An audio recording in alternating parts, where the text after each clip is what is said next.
Walking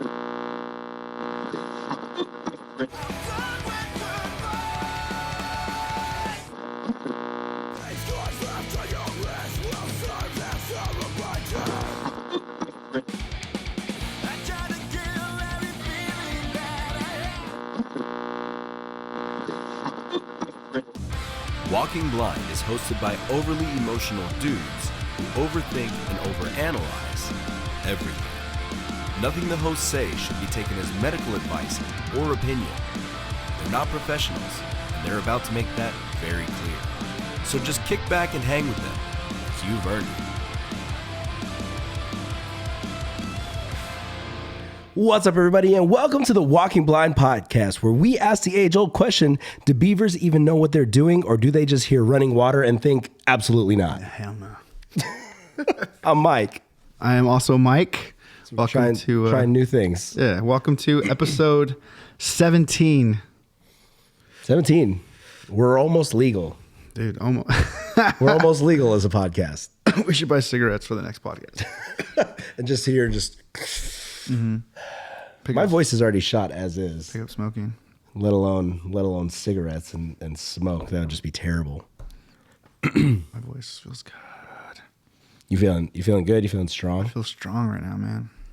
See, I made the mistake of hey, let me start tracking vocals again for this record, and I start screaming my heart out, screaming my throat and my lungs out, and then all of a sudden they're like, hey, you guys want to play a show in 2 weeks? And I'm like, You're like, yes, because I'm getting all this practice. yes, I guess so. I'm strengthening my voice.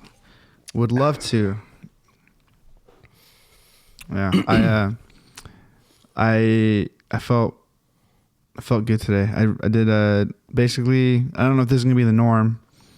Let me just start with saying I took a long nap. I took like a 5-hour nap today, just because. It must be nice. Yeah, this weekend was crazy. I barely slept, and it wasn't for anything bad. I was just doing fun stuff. This weekend was supposed to be one of those weekends where we just hung out and did nothing, and it ended up being super busy. We did like everything.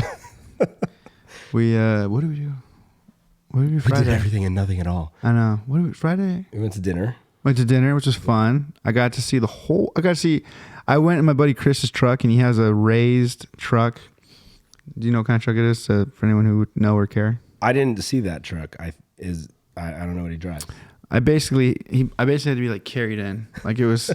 Picked you up Simba style. Like this was Mike getting into the truck. Yeah, I felt like a child.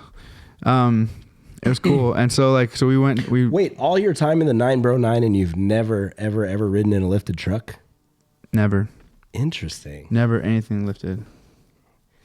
And so I've never been, or I should say I've never been anything that high, driving through Riverside. And so, they like picked me up, and we went to Heroes, and I could barely even pay attention to what we were talking about in the car, just because I was looking out the window, and it was such a new perspective on a place that I've grown up my whole life. And I've seen all this shit. Like, I've driven by it, but it's just weird to see it from the freeway, a view I've never seen ever. You know what I mean? Like, it was just weird. Show you the world. I was 100% distracted the whole time we were driving. They're like talking. I'm like, I'm like, and I'm just like, what the fuck? I was like, dude, I can see like rooftops and shit. I was like, I can see like certain streets that I didn't know were there. I see there's like a park in an area I didn't realize was there. It was amazing. It's truly amazing. It's wild how such a little thing, even in our 30s, can be such a childish, eye-opening moment with such innocence. Yeah, experiencing the world this way. It made me. I don't want to do this now because freaking gas is insane, but yeah, it made me want to like explore Riverside. Like, why go street for street. I can't be fooling around with gas prices. I drive on your bicycle, dude. No, I drive a Toyota Camry. Uh-huh. I put $80 in to fill it up. Yeah, that's at Costco where it's cheaper. How big is your tank? Like 13. And you spent $80 something? Mm-hmm. Wow. Yeah, gas prices are insane right now. Yeah. I am still paying, even with the gas prices up higher, I'm still paying less in gas than I did when I had my Jeep. Well, So yeah, your Jeep was. which is fine, but still, it's a little tough to fork out that debit card every time I go to the gas station. Dude, it was hard. I was like mad. It like put me in a bad mood. I was just like, I spent $8 on gas right now. I was looking at my gas tank when I was driving home last night, or when we were driving home last night, and I was like, oh fuck, I'm gonna have to fill this up this week. Oh man, I'm gonna have to get gas this week. But it's all right. It was worth it. Yeah. It was worth it. So Friday we went to dinner. Saturday we did our normal coffee run and hangout sesh, and then we came back to my house. You left for a bit. That's right. You left for a bit. I was like, what did we do Saturday? We came back to my house and did some real manly stuff. We were installing suspension, installing lowering springs on the car. And I'm sending you. this is not a flattering picture of my crotch underneath the car. But anyways, we were doing manly stuff. We'll put a picture of it here. And Mike, I guess I overestimated Mike's mechanical prowess when we were dealing with the cars. Because I asked Mike, hey, can you pass me those center caps over there? Because I'm going to swap them out on the wheels. And he was like, He said it just like that. He's like, hey, can you pass me the center caps right there? Like so confidently. And like, mind you, what he pointed to had a lot of things on it. There's many things there. So I was just like, you're like the things with the Audi logo on them. I was like, yeah, got it. Here you go. got it. Yeah. The suspension was one of those things where it was humbling because it's not like this, we've done this before. We've been there. And this car definitely threw us for a loop a couple times. So that ended up being like an all-day thing. We ordered pizzas, we hung out, we partook in some cervezas, and then the whole time that I was underneath the car laying down, Mike fell asleep. I was laying down too. Mike fell asleep. I first fell asleep on this couch right here, watching the most random thing. So I forgot we were watching something, and then I saw a thing for Dragon Force, and so I just pushed it, and it was a live performance of Dragon Force. So then I went down this like Dragon Force like rabbit hole, and I just listened. I watched them live, and then I was just like, oh, this is cool. I was like, I remember I want to see what they like with their old singer, and then I like watched the video of their old singer, and then They have a new singer? yeah, they got a new singer in 2011. Oh. Or Wait, Yeah. was that pre or post Through the Fire and the Flames? that they got the new singer after Through the Fire and Flames. Oh, okay. Yeah, and I remember it was weird because I'm pretty sure one of their first performances in the U.S. with their new singer was at New England Metal and Hardcore Fest. So we got to see them. Crazy. Yeah, and I remember being like, he's all right. I mean, he's good. He's fucking like he's good, but I was just kind of like, Does it ever blow your mind that, I mean, like, no bragging rights is you guys have heavy parts, you have tough parts, but I wouldn't say that you guys are like a metal band heavy as fuck, you know what I mean? Yeah. Does it ever blow your mind the kind of like festivals and heavy metal bands that you guys have played with? yeah, like like the tour we did with the Acacia Strain, Yeah. Fit for an Autopsy, I Declare War, and Cruel Hand. Yeah. Yeah. Yeah. It's pretty wild. Yeah, we played New England Metal and Hardcore Fest. That was pretty intense. I felt like we were like, I think we were like the only band that like sang until Periphery or someone went on, and I was like, okay, I think this, I don't know. It's like, Did yeah, Killswitch play that? yeah, that was the first show back with Jesse. It's Yeah. fucking sick. Yeah. That's when I think I've said this on the podcast, but I was like, I was like walking out of the venue and he was walking in, or vice versa, whatever. And so we like kind of got stuck in traffic. So he was like face to face with me, and like just right away, I asked him, I was like, hey, what do you do to preserve your voice for tour? Or like, what do you do? And he just said something very like, he's like, oh, I just I don't know, just, warm up. And I was like, no, but like, what do you do? Like, I'm a vocalist. He's like, no, but really. he's like, oh, okay. Okay. He's like, yeah. He's like, hydration. He's like, that's like the biggest thing. He's like, doesn't matter how much you drink or smoke, whatever. He's like, you gotta just make sure you hydrate like the night before. Drink tons of water. And he's like, hydration is like the big thing for me. I'm like, sick. So that's what I do. It's one thing I need to adopt more in my life is drinking more water. Dude, I tell the burner shit guys before we have shows, I say like with the like pound like piss your bed tonight. Yeah. Because then the next day you'll feel great. And the show I lost my voice, I didn't do that. Oh, that's right. I had told everyone to do it, and I didn't do it that night. You didn't do it. I forgot, and I was like, oh, you know what? I'll just drink water in the morning. Not the same. Was it also because of the other things that you were drinking? No, that's never affected me. Like for me, like hydration is hydrate. Like as long as I can hydrate with water, then it doesn't matter what I drink.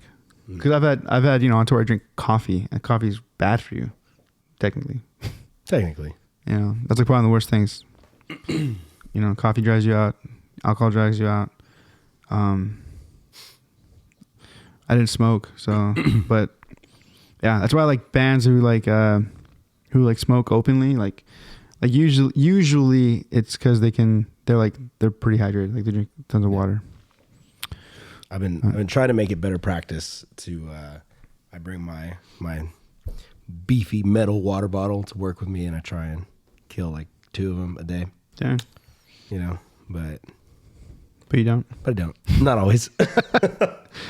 Today I was like, because I knew that I'm like back into this like, hey, let's get ready for a show in 2 weeks mode. And I was just like, like the video of you at Heroes the last time we went to see Batman. I was holding my water bottle. I was just like, just like forcing myself to chug water. It. It's hard, dude. It's hard to drink water when you're not thirsty. Yeah. And you're just doing it just because you know you need to do it. Yeah. It's hard.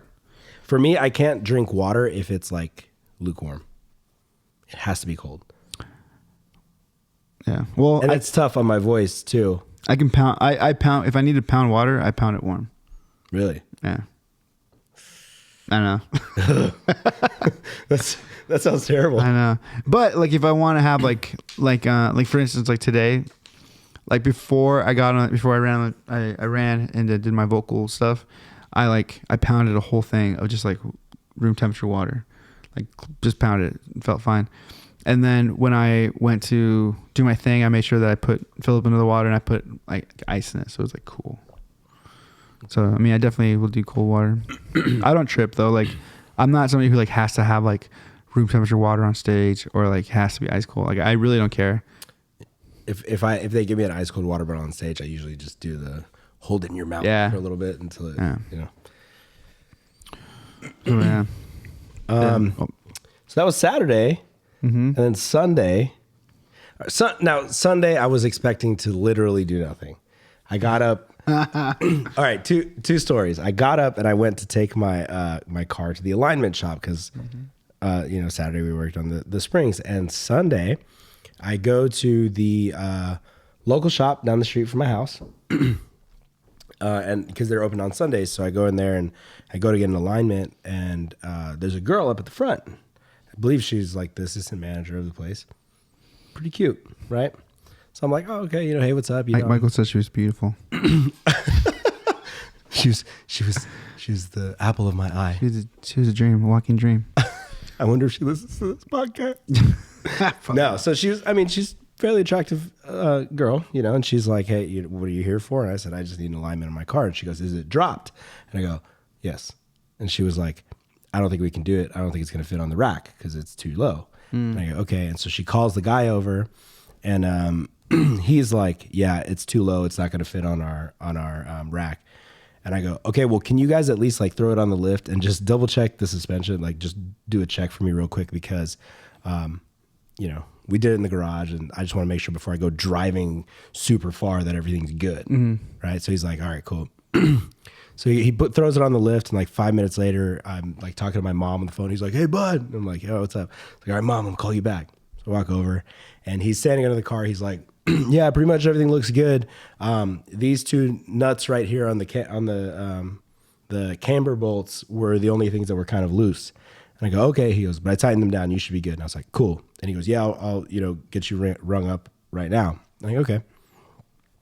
So I walk back up to the front, and there's this guy and his girlfriend who had just pulled up in like a Mercedes, and he's like, you know, like they're just joking around, and she's like, yeah, I'm trying to get these run flat tires for my car, you know, and I'm like, oh, okay, that's what's I don't know up. what that means. So there's a I'm not even gonna explain it to you. There's tires that even if you get a hole in them, you could still run them flat, and they're not Sick. gonna ruin the tire. Adamantium tires. Pretty much, yeah. Yeah. Wolverine tires. So when so I'm talking to them, you know, she's like shooting the shit with them, and then the dude brings the paperwork out, and the girl comes back out, and she's like, all right, you know, cool, like I have your paperwork. You know, we didn't do anything, but he talked to you about your nuts, right? Yeah, and I dude. just like me being me, I just was trying really hard not to laugh because I knew she was being serious. Yeah. And the guy was like, damn, dog, it's like that. Y'all just be talking about your nuts in the middle of the shop. And I was like, hey, man, it's the best way to start a Sunday morning. And then she goes, oh, my God. She turned straight red. And she's like, oh, my God. Oh, I didn't. And I was like, no, it's okay. It's fine. I was like, anytime somebody talks about my nuts, it's okay. It's a good okay. So anyways, they were like, yeah, we're not going to charge you. You know, we just looked at it and I was like, cool, appreciate it. And we were just laughing, and I took off. And then I went to a different alignment shop in Woodcrest because my boy McCall, shout out to Chris, told me every lowered car he's had has gone to this place to get an alignment. I said, all right, cool.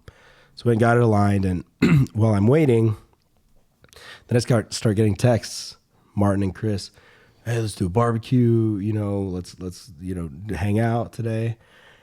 And mind you, I'm like barely dressed for the day. I just got up expecting to go down the street. Now all of a sudden I'm like a half hour away from my house, getting an alignment done, walking to Dunkin' Donuts to get a coffee. Like, just a shit show, you know? And then I'm like, all right, you know, whatever, we'll go to a barbecue. And I'm texting you at the time. And then you're like, hey, I got tickets to a Kings game. Do you want to go? And I was like, I mean, you know, why not? Thank you, Jake. Pure Noise. Shout out to Jake Round, Papa Jake. Pure Noise Records. Yeah, so then we went and had burgers and barbecue and whiskey shots. And then Mike went home to take a nap. And we played Well, yeah. video games. As we were getting ready to leave, as I was getting ready to leave, Chris was like, yeah, I got this thing off of Instagram, and like I have all the Nintendo games. I have all the things. And I was like, no, you probably got the one that's probably like all the knockoff, like the third, like the games nobody ever plays. Yep. Like Excite Bike, like 4. How dare you? Excitebike was amazing. Excite Bike was amazing. Excite Bike 4, not so much. And so my brother he'd gotten one, and we were like stoked. And there's like a few games of like the actual game, like the first one that was like, okay, cool, like bases loaded or whatever it was. But it was just like all these like kind of like knockoff games, or like the later versions that no one cared about, no one owned. Yeah. And so it was kind of a bummer. And then so I was like telling Chris, like, yeah, no, I bet you it's like he's like, no, like this has like a ton of like cool games. And so like we have to check them on this. So we went in, dude, sure enough, man, you had a ton of games on there. It's fucking sick. So like we were playing Tecmo Bowl. Mm-hmm. Oh, you guys played Tecmo Bowl? We played Tecmo Bowl.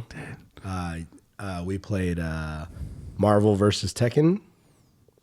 What? Marvel versus Street Fighter. I was like, does that? I don't know that existed. Marvel versus Street Fighter, my bad. Which is freaking rad. Yep. So that's what they were playing, and I was like, okay, I can't leave yet then. But like I had to leave because I had to sleep. I was so tired. I was so okay. So Sunday, the date time changed, and the night before, so I left Mike's house, and I went home because I was like, well, I need to like get my, because that was like the 2-week mark of me having to sing like full blast, like do my stuff, and so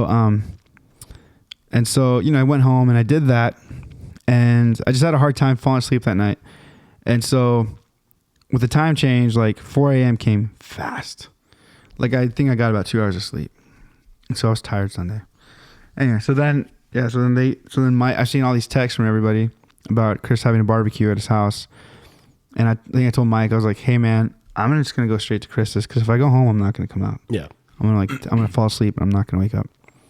And so, anyways, yeah, I went to Chris's. It was awesome. And I needed to leave, take a nap, but Chris, he really did have these cool games, and so we were playing. I didn't want to leave. I was like, oh, but I had to sleep, so I left, took a little power nap, and then went to the game. The game was fun. The game was fun. I know of the sport of hockey. You know, I've played a little bit in my time, played some roller hockey, been on the ice a few times, but never been a big hockey fan. But last night was a little game changer for me. By the end of the game, I was in it. I was in it. I was fucking yelling at people, jumping up and down and shit, spilling beer. Dude, and what made it fun was so I don't know if you caught this, but so the people behind us, they were pretty vocal. Yeah. And so when they the Kings were losing 2-1 third period, like 2 minutes left in the game. So in hockey, when you're losing, one of the strategies is if you're losing, you take your goaltender out for an extra player, an extra attacker. Yeah. And it's a risk, but at the same time, it's like, well, you're losing anyway. Right. And so they do that, and the guy behind us is like, that's retarded. Like, he's like, that's not going to do anything. Nothing. That team's going to score. And then, dude, sure enough, with 30 seconds left, the Kings scored to tie the game. Yeah. Freaking, it was like that. From then on, it was just like the whole place was like electric. And it was such a clean pass, and then such a clean shot. Yeah, dude. what a shot. Oh my gosh. And from there, it lit up legit. Yeah. Yeah. But it was a quiet game. What's fucked up is like what took me out of it a little bit in the beginning was we had an older couple sitting in front of us. Dude, I thought I was gonna lay that old dude out because so like he's arguing with his wife and they're both telling each other that they're drunk, and I'm like, okay, like yeah, they came out tonight, they've both been drinking or whatever. And then I guess they're like doing that whole like trying to be quiet but still fucking arguing type shit, like, you know, you're fucking drunk, fuck you, like that type of thing. I heard a couple fuck you. Yeah. But that's all. I couldn't really hear them, and I couldn't see anything. I just saw them like you know, doing the whole like we're in public. Let's not. But then this dude straight up he straight up just like he kind of mushed her face, like, and pushed her out of the way. And I was like, at that point I was like, whoa, dude, like what the fuck, right? So now I'm on edge. I'm on because I'm not the toughest guy in the world, but you don't do that shit, right? And then he like fucking like. He's like, no, fuck you. And then he just like closed fisted, hit his wife in the face. Like he didn't cock back, but it was just like like a Bruce Lee, like 1-inch punch. And like fucking hits her in the face and then gets up and storms off. And he's like walking away. He's like, fuck you. And I was so shocked at first. And I was like, yo, are you like, and then he just went away and she just like threw her hands up and then took her phone out. Mm-hmm. And then low key, I was like kind of trying to read the text messages because see like if there's danger imminent. Yeah. But he never came back. And he left her there by herself. Mm-hmm. And I was like, dude, if this guy comes back and tries to get aggressive like that, I'm gonna fucking lay his. But then you know, then I'd go to jail because you can't fight in an arena. Mm-mm. Which brings me to the next story. Guess who almost got into a fight in the fucking arena? First off, and I'm being 100% honest here, I don't think I would have. I mean, I would have defended myself. You wouldn't have gone out of your way to fight this guy. No. But I'm just upset that I wasn't there. I mean, I don't think he would have said shit if you were there, because he was with his girlfriend. It was just me. Yeah. I think he's just trying to be cool for his girlfriend. Yeah. So I was wearing my Angels jersey, which I kind of know. You knew what you were doing. I knew what I was doing. Did it. Part of me was just like, you know what? It's like gray. It's kind of got that gray way. You know, I might pass if no one looks at the front, because it's, you know. But I also knew, like, okay, playing the Panthers, whatever. People see Anaheim, they're going to associate it to the Ducks. I'm not a Ducks fan. Never was. But I understand that, and so I'm kind of like prepared. Yeah. Mentally prepared. Yeah. And normally, I'd be prepared for like anyone who said like, because I was waiting to hear like, oh, you know, Yeah, there's gonna be people that yeah, something. And angels so- suck. Yeah. Yeah, And so, and like I was telling Mike this too, because it was which like, it's fair. We do. yeah, I know. But You're not telling me anything new. but it was just like if you would have said the Angels suck, then you know it's like yeah, well whatever. I would probably just say you suck, Yeah, which isn't as like what's it, aggressive or whatever. But he said fuck the Angels. And he's walking directly towards me. I literally just came out of the bathroom. He's like walking down my direction, and so he's like fuck the Angels, and so I just right away said fuck you, like just back That back was to just him. my- But I was like response. smiling when I said it. yeah. I was like smiling when I said it, and so then he did the whole like oh fuck me, and I was like Fuck me. Well, yeah, Fuck you then. and so I was like yeah fuck you. And I was like I said it like that, like smiling, like laughing. Until he got into my face. When he got in my face, then of course everything changed. I was just like waiting for him to do something. Yeah. And he kept saying, "Oh, fuck me," and I was just like, "Yeah, man." Like I don't know. I was just like, but at that point, I was like staring at him. Yeah. And his girlfriend was already right away like trying to control him. So I stood my ground. They left. So They walked away. So They it's a walked win. away. I feel like it was a win. I gave up no ground, but at the same time, like I said, if you would have swung on me, I would have defended myself. I don't think Yeah. I'm like, I don't know if I would have the presence of mind to be like, you're fighting me because of the Angels.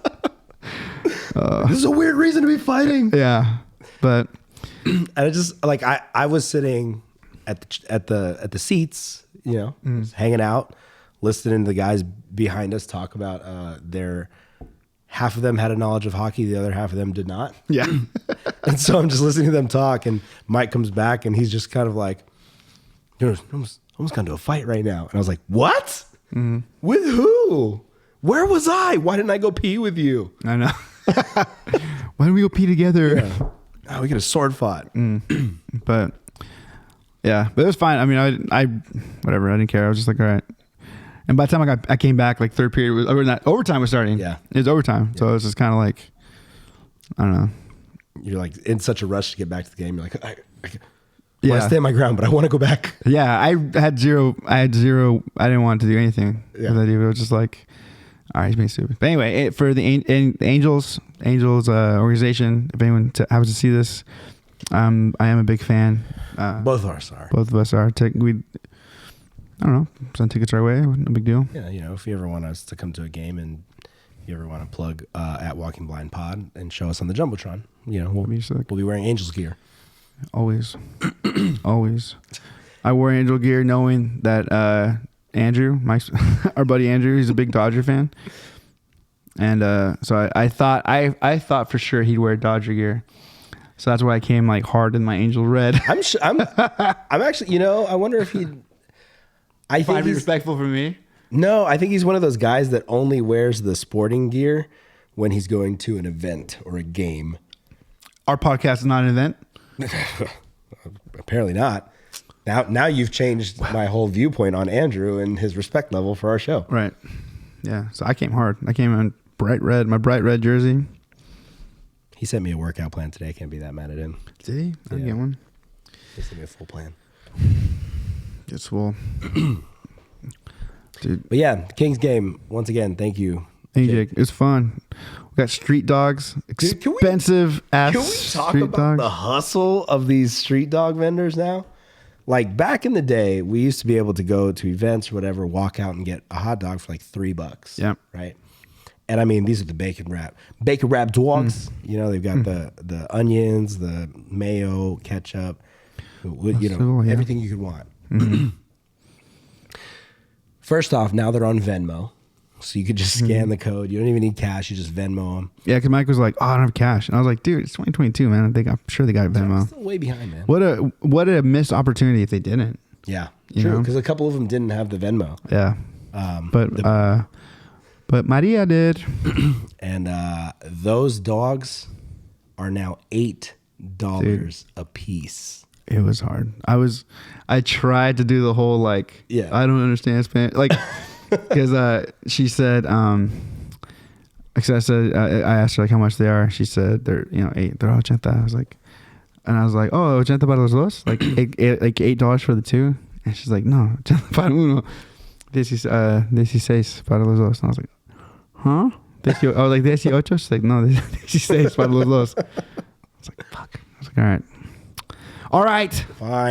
Fine. Yeah, they're good. I don't know if they're $8 is good, but I guess for the situation and the fact that we spent like $15 per beer. Mm-hmm. Which, by the way, Crypto.com Arena, I was under the impression that I could use my Crypto.com coins to purchase things in your stadium. And for some reason, the app kept failing while I was there. Let's talk about that. That's where it should work the best. The best. Crypto. I have Crypto.com stats just because I was like, dude, how? Yeah. They named a fucking stadium after you guys? Yeah. How could you not? But that's like, get on that, Crypto.com. We're over here blasting companies. I know. But if you'd like to advertise with us, check out Crypto.com, Walking Blind Pod. Use offer code hot dogs. Dude, the sponsorships are coming. Dude, all right. Well, we do have some questions, so let's jump in. Wait, mental health check. Oh, yeah. Go. I am I'm all right. I'm trying to get back into one show mode because I guess we said it on the or you said it on the live, but I haven't officially said it on the show. So let's plug our shit, dude. This is our platform. Yeah, dude. Let's plug it. So of course we've been talking about Tough Love Fest 10 is coming up. Mm-hmm. The initial plan was that No Bragging Rights, make it a comeback show. Want to see my friends play, so I was just gonna do merch and slang some tees. And I was gonna be like, hey man, come hang out with the Walking Blind boys at the merch table. But we got a call that a band from Chicago dropped off. They're like, NBR doesn't draw like we had hoped they would. They're like, we need help. NB, we need you guys. So we got a message from the promoter saying like, so at first it was, they hit up Martin and asked if Torture Culture would be down to play. And Martin has been filling in for us on drums. And Martin was like, well, I don't want to pull double duty, but I'll talk to the guys and see what they want to do. Mm-hmm. So when he told me, I was like, let me talk to the guys. The other guys were down. And then it was like, all right, who are we going to get to play drums? So I threw the message out there, half expecting to get a no, but I was like, hey, Steve. Now, Steve the Machine is a machine. He played for my old band, Creative Void, and is now the drummer in Voodoo Glow Skulls. He's also did our Census Fail tour with No Bragging Rights. Yeah. So Steve, one of our really good homies, and I was just like, hey man, I don't know if you're interested. And, we talked a little bit back and forth, and pretty much he was just like, hey, that show's like 2 miles away from the lockout that I have and that I play at and practice at. And he's like, and I already know 2 of the songs, so I'm down. Sick. And I was like, what? And then so because we were having the talk with the guys about who's going to play drums for us, we had thrown some names out there. And then I was like, Steve's going to play drums for us. We'll jam over the next couple of weeks. And both of them were like, oh, fuck yeah. Yeah. Dude, yeah. He's going to elevate the music. So Torture Culture is going to be playing Tough Love with our boys, No Bragging. Yes. It's kind of cool. Riverside hardcore in a way. Riverside represented. Yep. So you're getting ready for... Yeah. So getting back into show mode, and also getting back. I know I've said this probably every episode since we started this, so like 17 episodes now, but officially back in the groove of training again and working out. I did my 2 mile run on the treadmill. Good, man. Singing and getting started with this whole plan that Andrew sent me. So who knows? Maybe by episode 30, give myself 3 months. Give me 3 months. We'll check in and see how see the changes. Andrew was supposed to send me a workout plan so I could be ripped for the show. So Andrew did ask me. He goes, "Is Mike gonna work out with you, or is he gonna do his own thing?" I was like, You should probably build him a different plan than mine. I was like, because I don't know. I have a pull-up bar. I have a kettlebell. I have like a couple little free weight things. I can give you some bands. You can do band work. Yeah, I like bands. Yeah, there you go. So, yeah. Yeah. Working. Other than that, though, yeah, just work has been hectic. It's been a little stressful. I'm coming up on, so there are 3 of us that are trainers, and in a couple weeks, 2 of them are going on vacation for spring break with their families at the same time. Oh, So it's just gonna be me. Actually, the week of the show. dang. So I'll have a little bit of aggression for that show. Perfect. Remember, piss rather than more than tough. Yeah, pissed more than tough. And yeah, it's been a whole ordeal. But hey, we gotta pay bills, right? Yeah. What about you, man? How you been? I've been good. I was actually this morning. I was talking with one of my friends, and I was kind of mentioning as I was talking, it kind of came out, and I was just like, you know what? For as stressed as I should feel, I'm actually doing pretty well, and I think it's just because I've been like exercising. You know, I've been drinking a lot of water. The only thing that's been hard for me is to get sleep at night.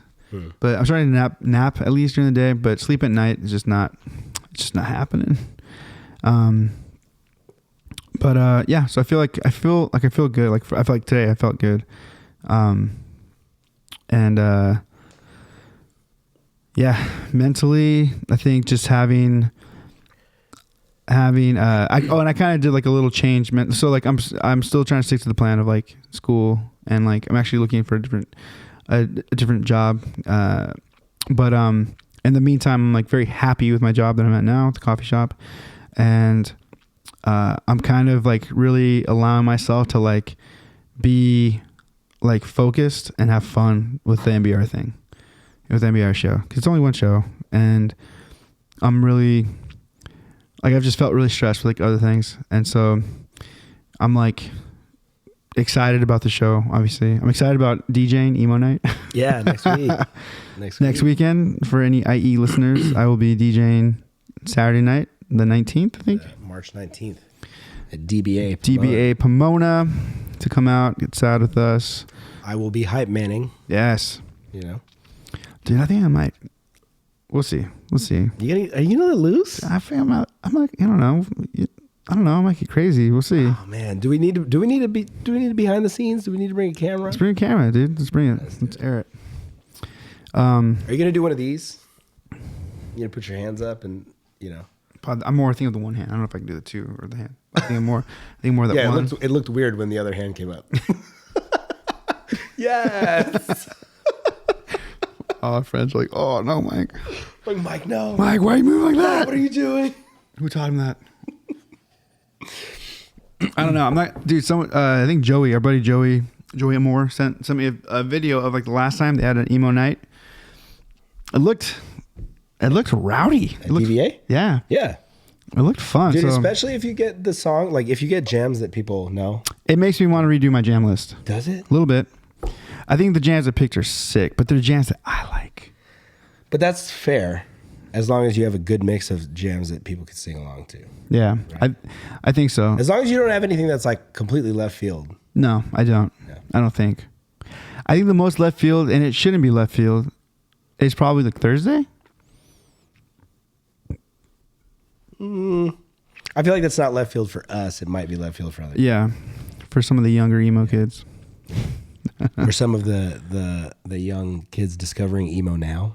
Ooh, which is like an interesting trend. Isn't that a weird thought to think of like someone just getting into like like My Chemical Romance now, or like The Used, or Thursday? It is kind of wild that there's this whole resurgence of like that emo,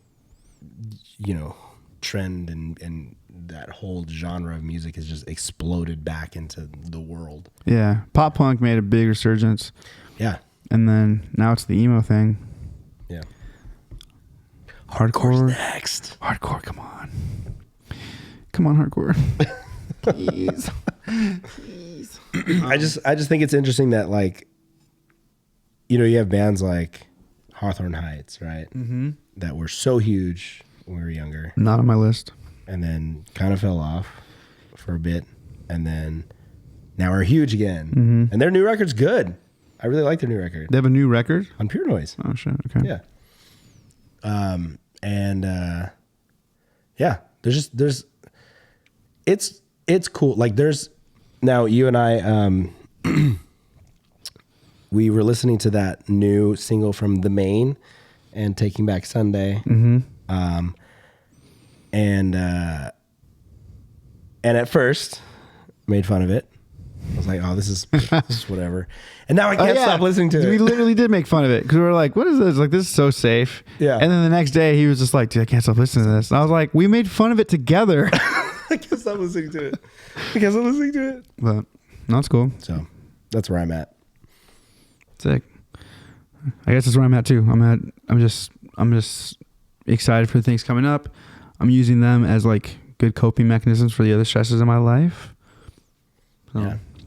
I think I'm curious because right now, like we're, and maybe this is just me, but right now we're kind of riding on this high of like, oh, fuck yeah, like shows are coming, like cool shit is coming. Mm-hmm. We've got a cool show planned that we had originally for April, but we're pushing back to May. Yeah. Oh yeah. You know, and that's going to be fun.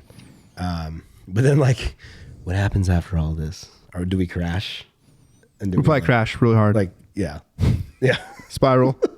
Out of control. So, but it's going to be fun. It's going to be a good time. Yeah, I'm excited. I'm truly excited to be playing again.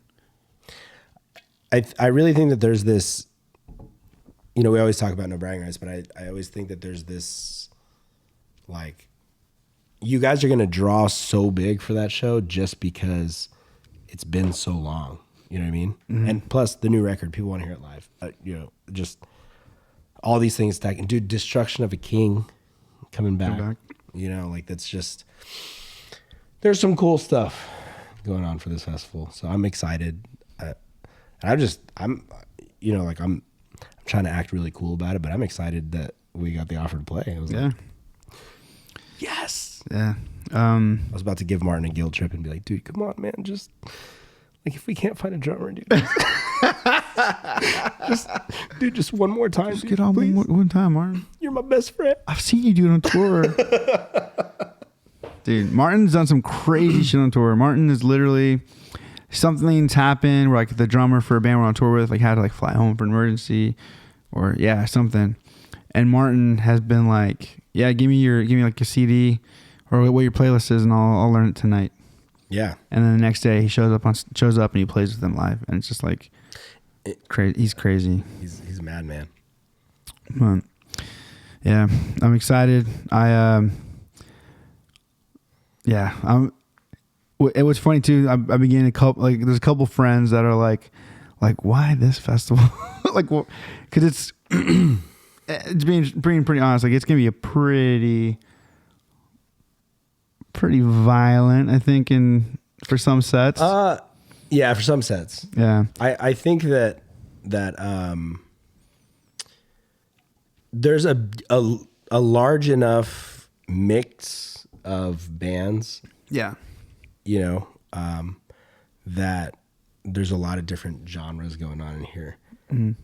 But it's also going to be, let's be real, it's going to be very crew heavy. Yeah. It's going to be a very crew heavy show. So, but I think for myself, I don't think it's like a surprise that our band has done really well and like crew heavy or just like the quote unquote like violent scenes, just because I feel like we're just such a change for a lot of. It's like a breath of fresh air. And we've always been like we've never been I'm like straight up like I remember being like really really nervous when we got that Acacia Strain offer with Acacia Strain. I declare war if we're not Autopsy, because like we were literally the only band that sang one. But I remember thinking like, dude, I don't know how this is gonna go down. Like, there's people there like probably not wanting to hear what I have to say. But it was like complete opposite. It was just like we did really well with those on that tour. You know, I just feel like, you know, I like stuff like this excites me. Like these type of shows excite me. Like I feel like, I don't know, I feel like it's opportunity, kind of like putting our money where our mouth is as far as like what our messages and stuff. So I'm excited. I'm excited for this. One of the things about like, I don't know what it is, but like every time we play with beatdown bands, heavy bands, stuff like that, I have this tendency now, and I've caught myself doing it, is I'm like constantly laughing on stage. And it's not that I'm laughing at people. It's just that like, I'm thinking like, I'm so not tough enough for this. Oh yeah. Like, you know what I mean? Like, like for my band, it's pretty heavy. I was like, hey, I'm going to make the decision to make this aggressive, you know, like lyrically, and everything's just pissed. But at the same time, like the last show that we played, like there's video footage of legit like a circle pit, and we're on the floor. It's right here. There's no stage. And I'm like laughing, like, like having people like run, like our buddy Felix was there. He got thrown into a mic stand. I'm like, you see video of me laughing, like picking him up. Like it just is like, there's this level of like, I'm having a lot of fun playing and performing, but at the same time, I'm like, man, I'm not tough enough for this. Oh yeah, dude. That's literally my thought every single time I play. It's just funny, but it's fun. Yeah. So, should we go into questions? Questiones. Okay. We could start with Mike's funny faces. Yeah, I'm thinking let's start with Renee's, because Renee's is pretty intense. Let's do it. And that way, because then there's some fun ones that we got from the live. All right, so we can use her name, Renee, for anyone who listened to last week's podcast. We got a question and we were like, oh, I don't know if it's okay if we use her name or not, because she didn't specify. Right. She said we could. So it was my ex coworker Renee. She's awesome. All right. Her question is, if somebody were to come to you, either of you, and tell you that they have no reason to keep going on, no hope for the future, what would you do or tell them? How would you help them? This is a tough one, because unfortunately, I've kind of been in this scenario a couple times, even recently, and I don't think that there's any one approach to it, because I think it really depends on the person. It depends on the situation and what they're going through to cause it, if they're willing to talk to you about what's causing those feelings and what's causing those emotions. And you know, I have a friend of mine. I mean, I can even remember back all the way to like junior high, where I had this kid in my class. Dude, he was like a legit bully, right? And then I was never friends with him. He was big on everybody. And then one day, like, I think we got like detention together or something like that. And him and I were just like shooting the shit, just because we were the only ones in there. And then like just like talking to him and like being nice to him, he kind of like opened up a little bit. And then he ended up getting my house number, because we didn't have cell phones back then. Right. I remember him calling my house, and then like he started like crying on the phone and was talking to me about all this like super heavy stuff at fucking 12, 13 years old. Like, he was just like, his parent, like his dad was abusive. Like everybody's like around him was into drugs, and he was just like, he couldn't cope with all this stuff. And it was just literally like, I'm 13, just listening to him talk and just be like, nah, dude, like things are going to be okay, man. Like, I didn't know what else to say back then. Like, I didn't know how to handle it, how to approach it. Just like, dude, like, things are going to be okay, man. Like, you know. And then I remember leaving, because that's what I did as a kid. I would be at a school for a year, and then we'd move, and I'd be in a new space. And I remember leaving, and like this kid just like giving me like the biggest hug ever type thing. Like, it's only non-gay way. No, he's like hugging me, you know, at like just like this, like one of those like two straight men sharing a moment. And then I wish I knew what happened to him, or like where he was at. But like that's probably like the earliest memory of like Try to find him. having somebody like talk to me about. I should pull out like the old yearbooks and try and like, because I don't remember his last name. His first name was Julian. I don't remember his last name. I'm gonna see if I could track down some yearbooks. Do it, man. Let's see. But yeah, and then like all the way till now, like even recently, you know, it's a different approach for everybody just because it depends. But the biggest thing is just to listen. You know, like just listen to them and like, you know, take the time to try and understand without trying to offer a solution. Right. You know, unless that's what they, you know, eventually tell you that they want. But especially when you're first hearing about it and you're first dealing with it, like just take the time to listen and just be supportive, Right. you know? And then like kind of don't push for them to tell you everything. Just be the shoulder to lean on or the person to lean on until, you know, eventually you're either going to get the whole story or, you know, it might pass. It might, you know, things might change. Like the situation might change, but as long as you're kind of just like a rock for a person, I guess, you know? Yeah. So I've had this quite a bit. It's changed in the last couple months, I guess. Cause, I don't even know if we've talked about this, but, I'm a mandated reporter. So if you tell me that you're going to self-harm, harm yourself, harm others, things like that, then like, I'm obligated to report it. I've told you a lot of things, Michael. I know. That's why the police shut us down. No, but it's like, it's usually but a lot of times, usually when people approach me, they're more of kind of like, it's almost like a feeling out. Like they know that I'm like open to listen, which is cool.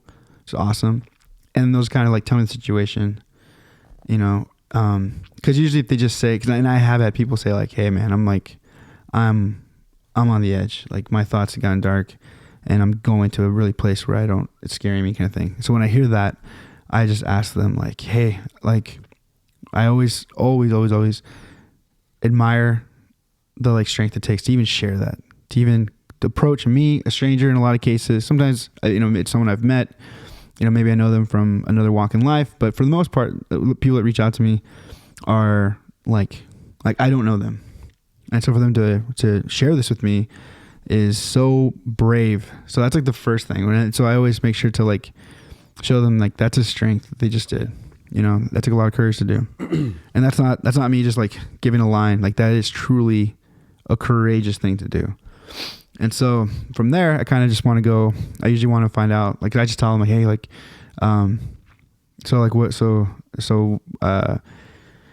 like when to start or like, or can you give me some information so I can understand? Like I want to be able to understand, you know? And what I find is when I let them tell me their story, I can start to see a little bit of like, almost like a relief just because they're able to finally get it out, you know? Because a lot of the stuff they voice, they're kind of voicing for the first time, you know? And so depending again, you know, the situation, depending on how serious it is or where they're at, but especially if they're using that kind of language, like, you know, can't find a reason to live, or I don't think I can keep doing this. You know, I usually try to figure out what their support system is, and I try to tell them to connect with that. I'm big on encouraging them to figure out what their resources are, wherever they're from, because that's the thing too, is like, you don't really realize there's a lot of resources available to you in wherever you're at. You know, obviously some places the resources I'm sure are they're more than others, or they're maybe like better than others, but there's usually something close by. You'd be surprised, you know? Right. And so I try to encourage that. And then also I try to, you know, I let them know like, hey, like you should try to, you know, I really do think, like I do believe that therapy is good for people, you know, or at least finding some kind of help, you know, or getting on a plan with some, you know, it doesn't have to be an actual therapist for that. It could be, you know, a counselor of some kind, or a life coach. Like there's all kinds of stuff. There's different types of things you can do. Again, depending on the situation. Because sometimes I hear things and I'm just like, oh, this is like money related, you know? And so like, maybe you should get into like talking to like a financial advisor or something, or like, you know, or if it's like a marital type of relationship that's like, dude, have you ever thought about, you know, Marriage counseling or well, yeah, but also that's very dangerous too, in the sense that like, you gotta make sure what the situation is. Because this will tie into another question that if we get to it. But anyway, I just try to, you know, the hard thing is, you know, like she says, like, you know, they have no hope for the future. You know, that's so common, and it's very easy to like not be able to see past today, not be able to see tomorrow when you're like spiraling, or when your world is like crashing in on you. It's so hard to see past today. Yeah. And so, you know, again, I try to just talk with them and listen as much as I can. If there's anything I can pull from it, I'll try to like ask them, like, you know, like, oh man, this, you know, that sounds like awful. Like, I'm so sorry that you're going through that. And then I try to see, like, you know, hey, what is your week look like? You know, or what does tomorrow look like? What do you have going on tomorrow? And I try to have them talk about things in their future. Yeah. And then from there, I try to see if they can have things to look forward to. You know, hey, like, what are you into? Or like, what did you and your wife like to do? You know, or like, you know, if it's someone younger, it's like, you know, hey, like, what are your interests? You know, like, everyone has at least something, even if they think it's lame, you know, it's something, you know, and it's yours. Yeah. You know, and so I kind of just encourage them to do that activity, like have that something to look forward to.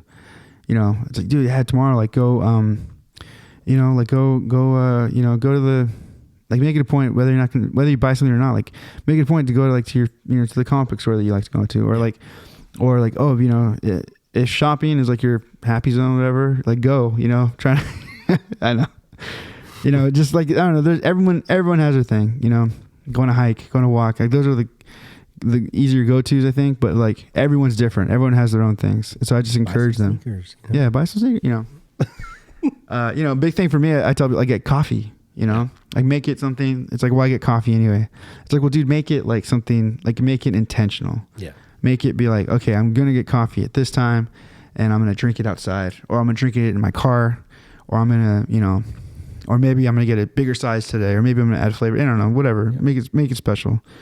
Maybe I'm going to get a large iced eye opener with toffee and caramel and oat milk. Oat milk. Delicious. Yeah. You know? Anyway, so I just try to encourage them to find things to do for their upcoming week, or even just the next day. But yeah, it's never easy, and it's never like, oh, this person approached me with this. Now I'm going to this is my stock answer. This is I'm very thankful that I don't think like that, because I learned very quickly. Every situation is different. You know, even if people are saying the same thing, you learn really quickly, like, okay, that's interesting that's this. That makes sense, you know? But as best you can, be encouraging to them. If it is serious, or if you know, like they tell you that they're going to think about attempting or whatever it is, then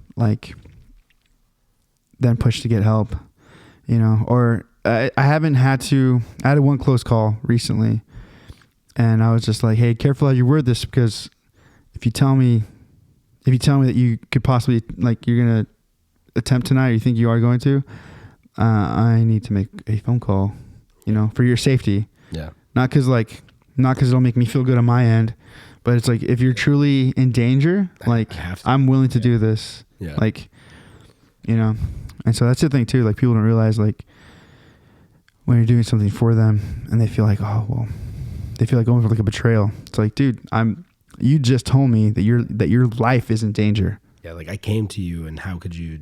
Yeah. Yeah. And so, and I've run into that, like, yeah, I've had some.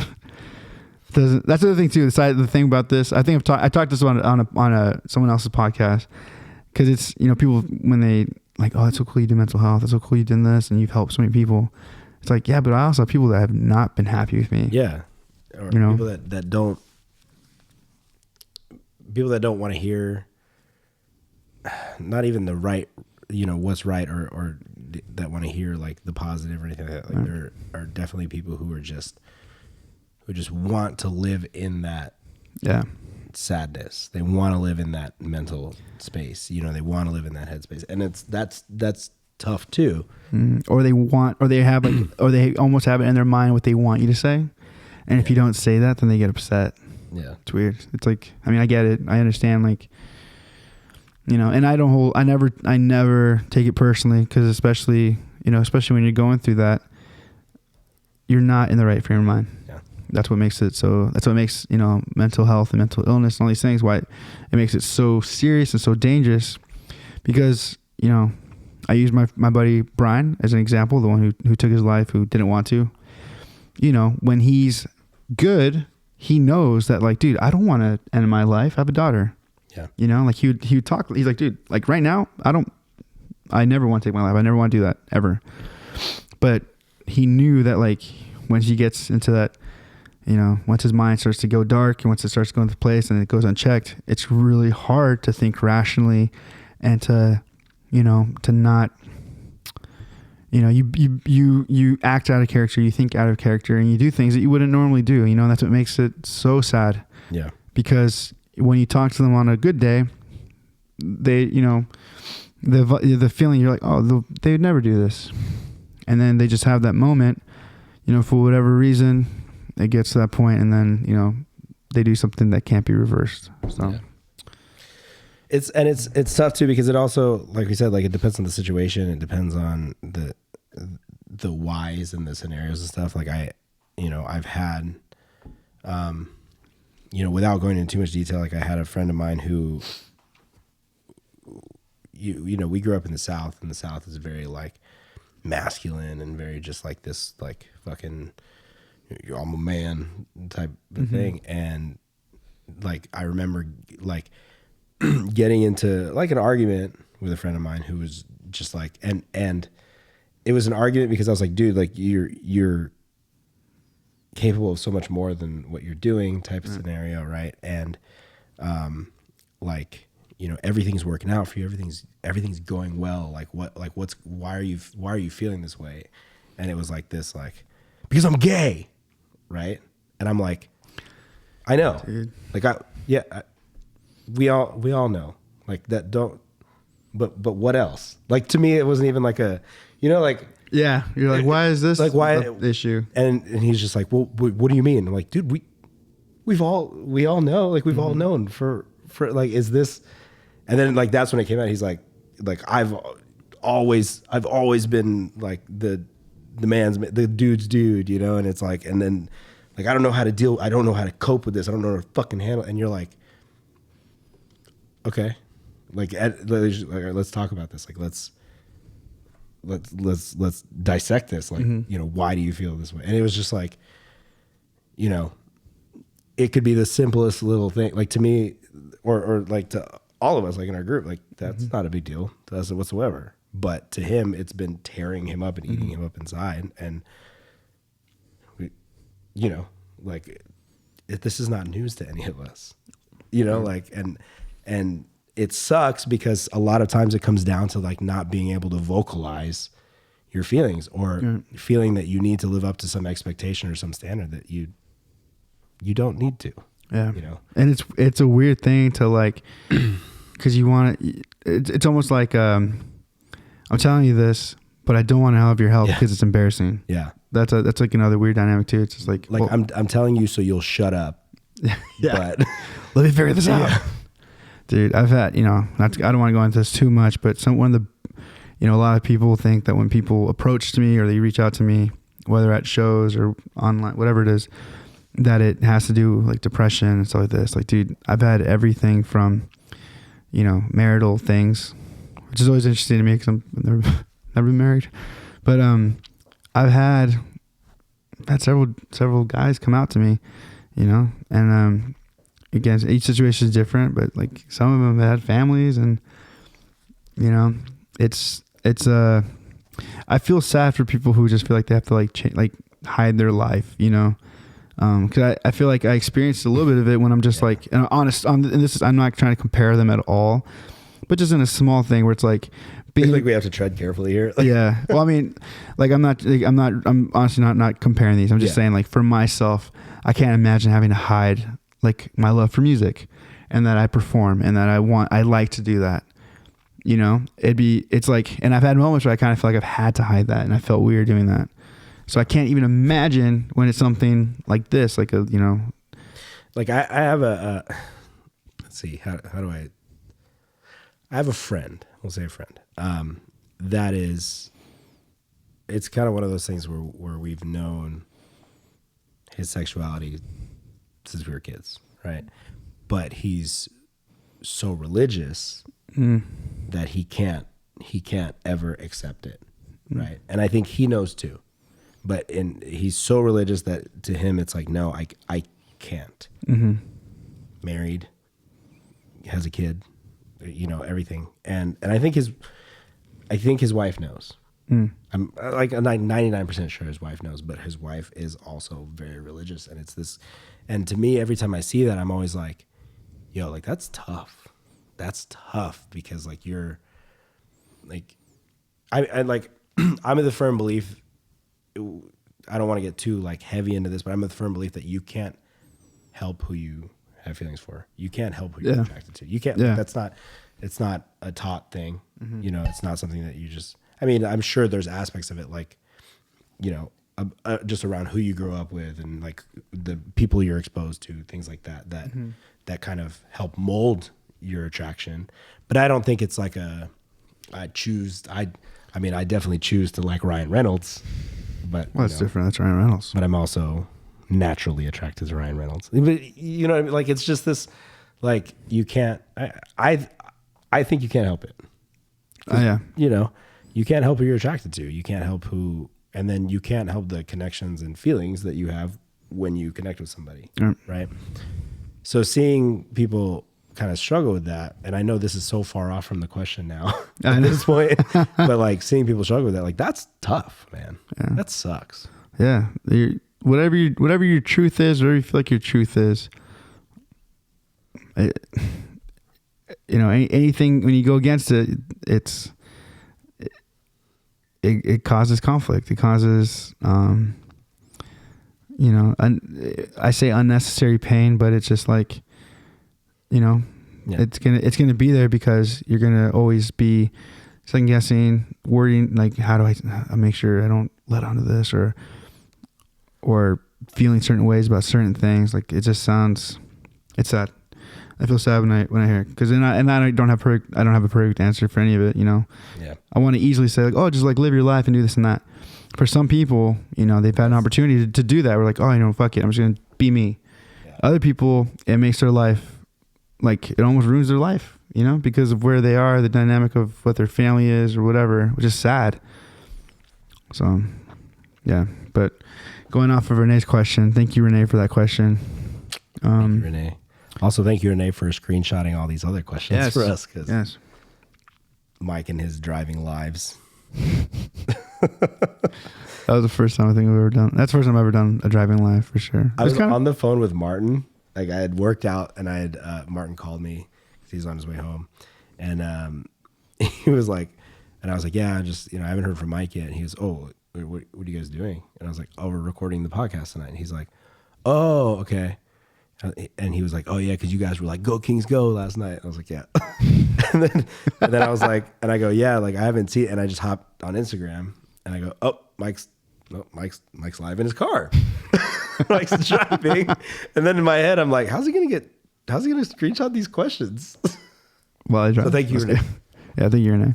I was very good about not looking at my phone while I was driving. But mijo, you were driving with the light on. It was dim. It's fine. All right, so let's jump into this. Blunt after dab after blunt wants to know if you're gonna do a tour and come to Jacksonville, Florida. Nothing's planned, but you know, send us an offer, and we'll come. The big homie Jesse Toka. What should we expect for a Tough Love show? I'll speak for my set and you can speak for yours. Cool. I'm expecting it to be very emotional for me, seeing as how I'm speaking for myself. Obviously, I don't know how the other guys can handle it. It's gonna be very emotional for me. I feel like I'm gonna get emotional if you get emotional. Like I'll be standing to the side, just like fuck, man. Well, dude, I mean, you've seen us. You've heard us all have the struggle of like, hey, I think we're writing a new album. Yeah. And then like, seeing like the like, dude, we're so excited to do this, and then being like, dude, should we be doing this? Like, Yeah. is this dated? Is this dated shit? Are people gonna be into this? And so, yeah, it's and our band's been through a lot, and it's crazy that we're even playing, or that we even were able to write new music. But 2 weeks from now, we'll be playing live, which, I don't think we ever took. I like to think we never took it for granted, but it's there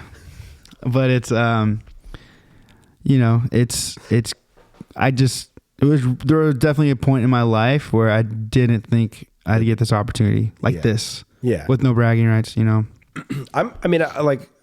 Obviously we've all been friends for so long, but even just as a fan, like I'm excited to see a no bragging rights show again, like just in general, just even if we never got added back on, like I bought a ticket with the intention of being there regardless. Right. So, and then it was like, oh, we'll do merch. Okay, cool. Do merch, whatever. But then in my head, I'm thinking like, oh man, but I'm going to be at the merch table. I'm not going to be over there to watch the, what did I get myself into? With it? So yeah. Just do what Jesus does, man. Just leave the table unguarded, just mosh for a little while and then come back to the table. People are like, oh, dude, Jesus, he's like one of the best merch guys. And everybody's like, yeah, dude, he's so good. And I was like, Jesus, I love Jesus. He's right one of my favorite people on earth. I will take him on any tour he wants to come out. I'd love him. But to say he's the best merch guy, I was like, relax, guys. This dude leaves the table all the time. He'll mosh he'll hang out with other bands. Getting ready to go on stage. He's like, what's up, guys? I know. Jeezy, who's at the table? Oh, it's fine. I'm buying your shit anyway.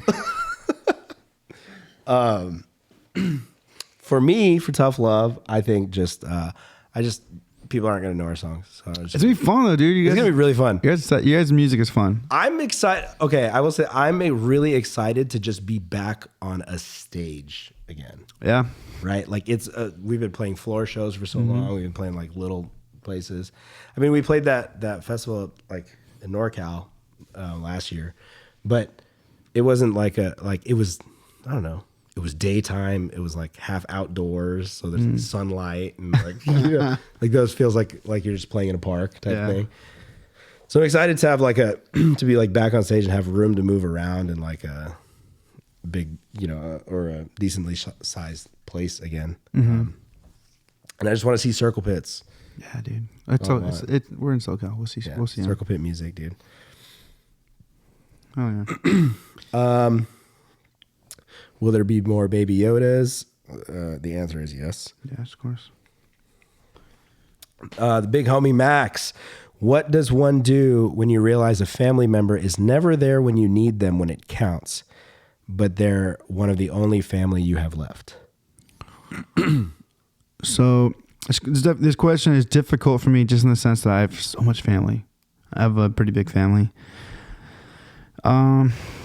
And for the most part, I mean, we definitely have cousins that have like faded out, or certain sects of families that have kind of like not like they kind of detached themselves.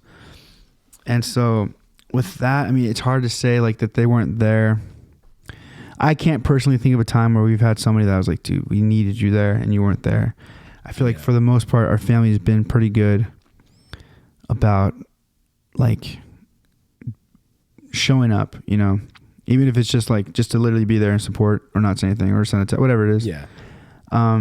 Nothing like stands out to me as far as like, at least for myself. Yeah. This one's kind of tough because for me, the same thing. Like I do have a big family, but for the longest time, me and my parents, we were moving around constantly. The whole family was here in California, and we were jumping state to state, whatever. So like there was this time period where like especially now, I'm super close with my cousins, me, Philip, Jenny, Nathan. Like we're all Nathan's the youngest, he's the baby, but we're all One of the most talented. Yeah, he's the most talented and the best looking out of all of us. He got all the cards. He got all of them. So like we're all pretty close, but there was a time when it wasn't like that. Even me and Philip, like Philip is one of my best friends in the world, dude. And like there was a time when like I was gone, he was in college, or like and we didn't talk. We'd run into each other places and be like, what are you doing here? But it's one of those things where, to me, I get that like your family and your blood that's definitely like, what we would think is a bond that should be like unbreakable. Right. But what I've come to realize is that, sometimes it's not blood that makes family. Yeah. You know what I mean? Like, you, as much as you want somebody to be there because it's family, at the same time, it ends up being more about character than the relationship, and it sucks. And I know, and I'm, especially if you're in a scenario where you're like, hey, this is one of the few family members I have left, it's even tougher to hear that because, we're the last of a, we're the last of the clan. Right. We should stick together. But sometimes it doesn't work that way. And it's unfortunate. Like you can, I think that there's something to say about working through that relationship and trying to make it the bond stronger and trying to be there for each other and even being vocal about the fact like, yo, dude, like I'm always here for you and I need you to be here for me. Yeah. Sometimes it takes shaking people up like that for them to realize it. Yeah. And sometimes people don't know what that is and what that looks like. And I think it's okay. I know it's weird too, but I think it's okay to tell people like, hey, I need you to like, I had this kind of with one of my friends not too long ago and her family, and she's feeling like not supported, or at least not in the way she would like to have been. And she's, not knowing her family that well, I knew that her parents cared about her a lot. And so I was just like, dude, from what I've seen and what you told me, like, I don't think they're doing this on purpose. Yeah. I just think they maybe don't know how to help you or don't know how to be there for you.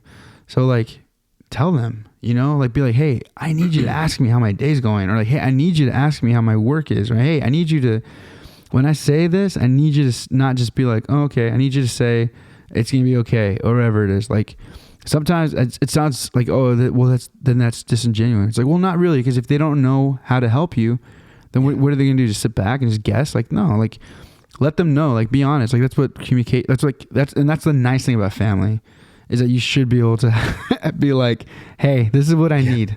I need this from you.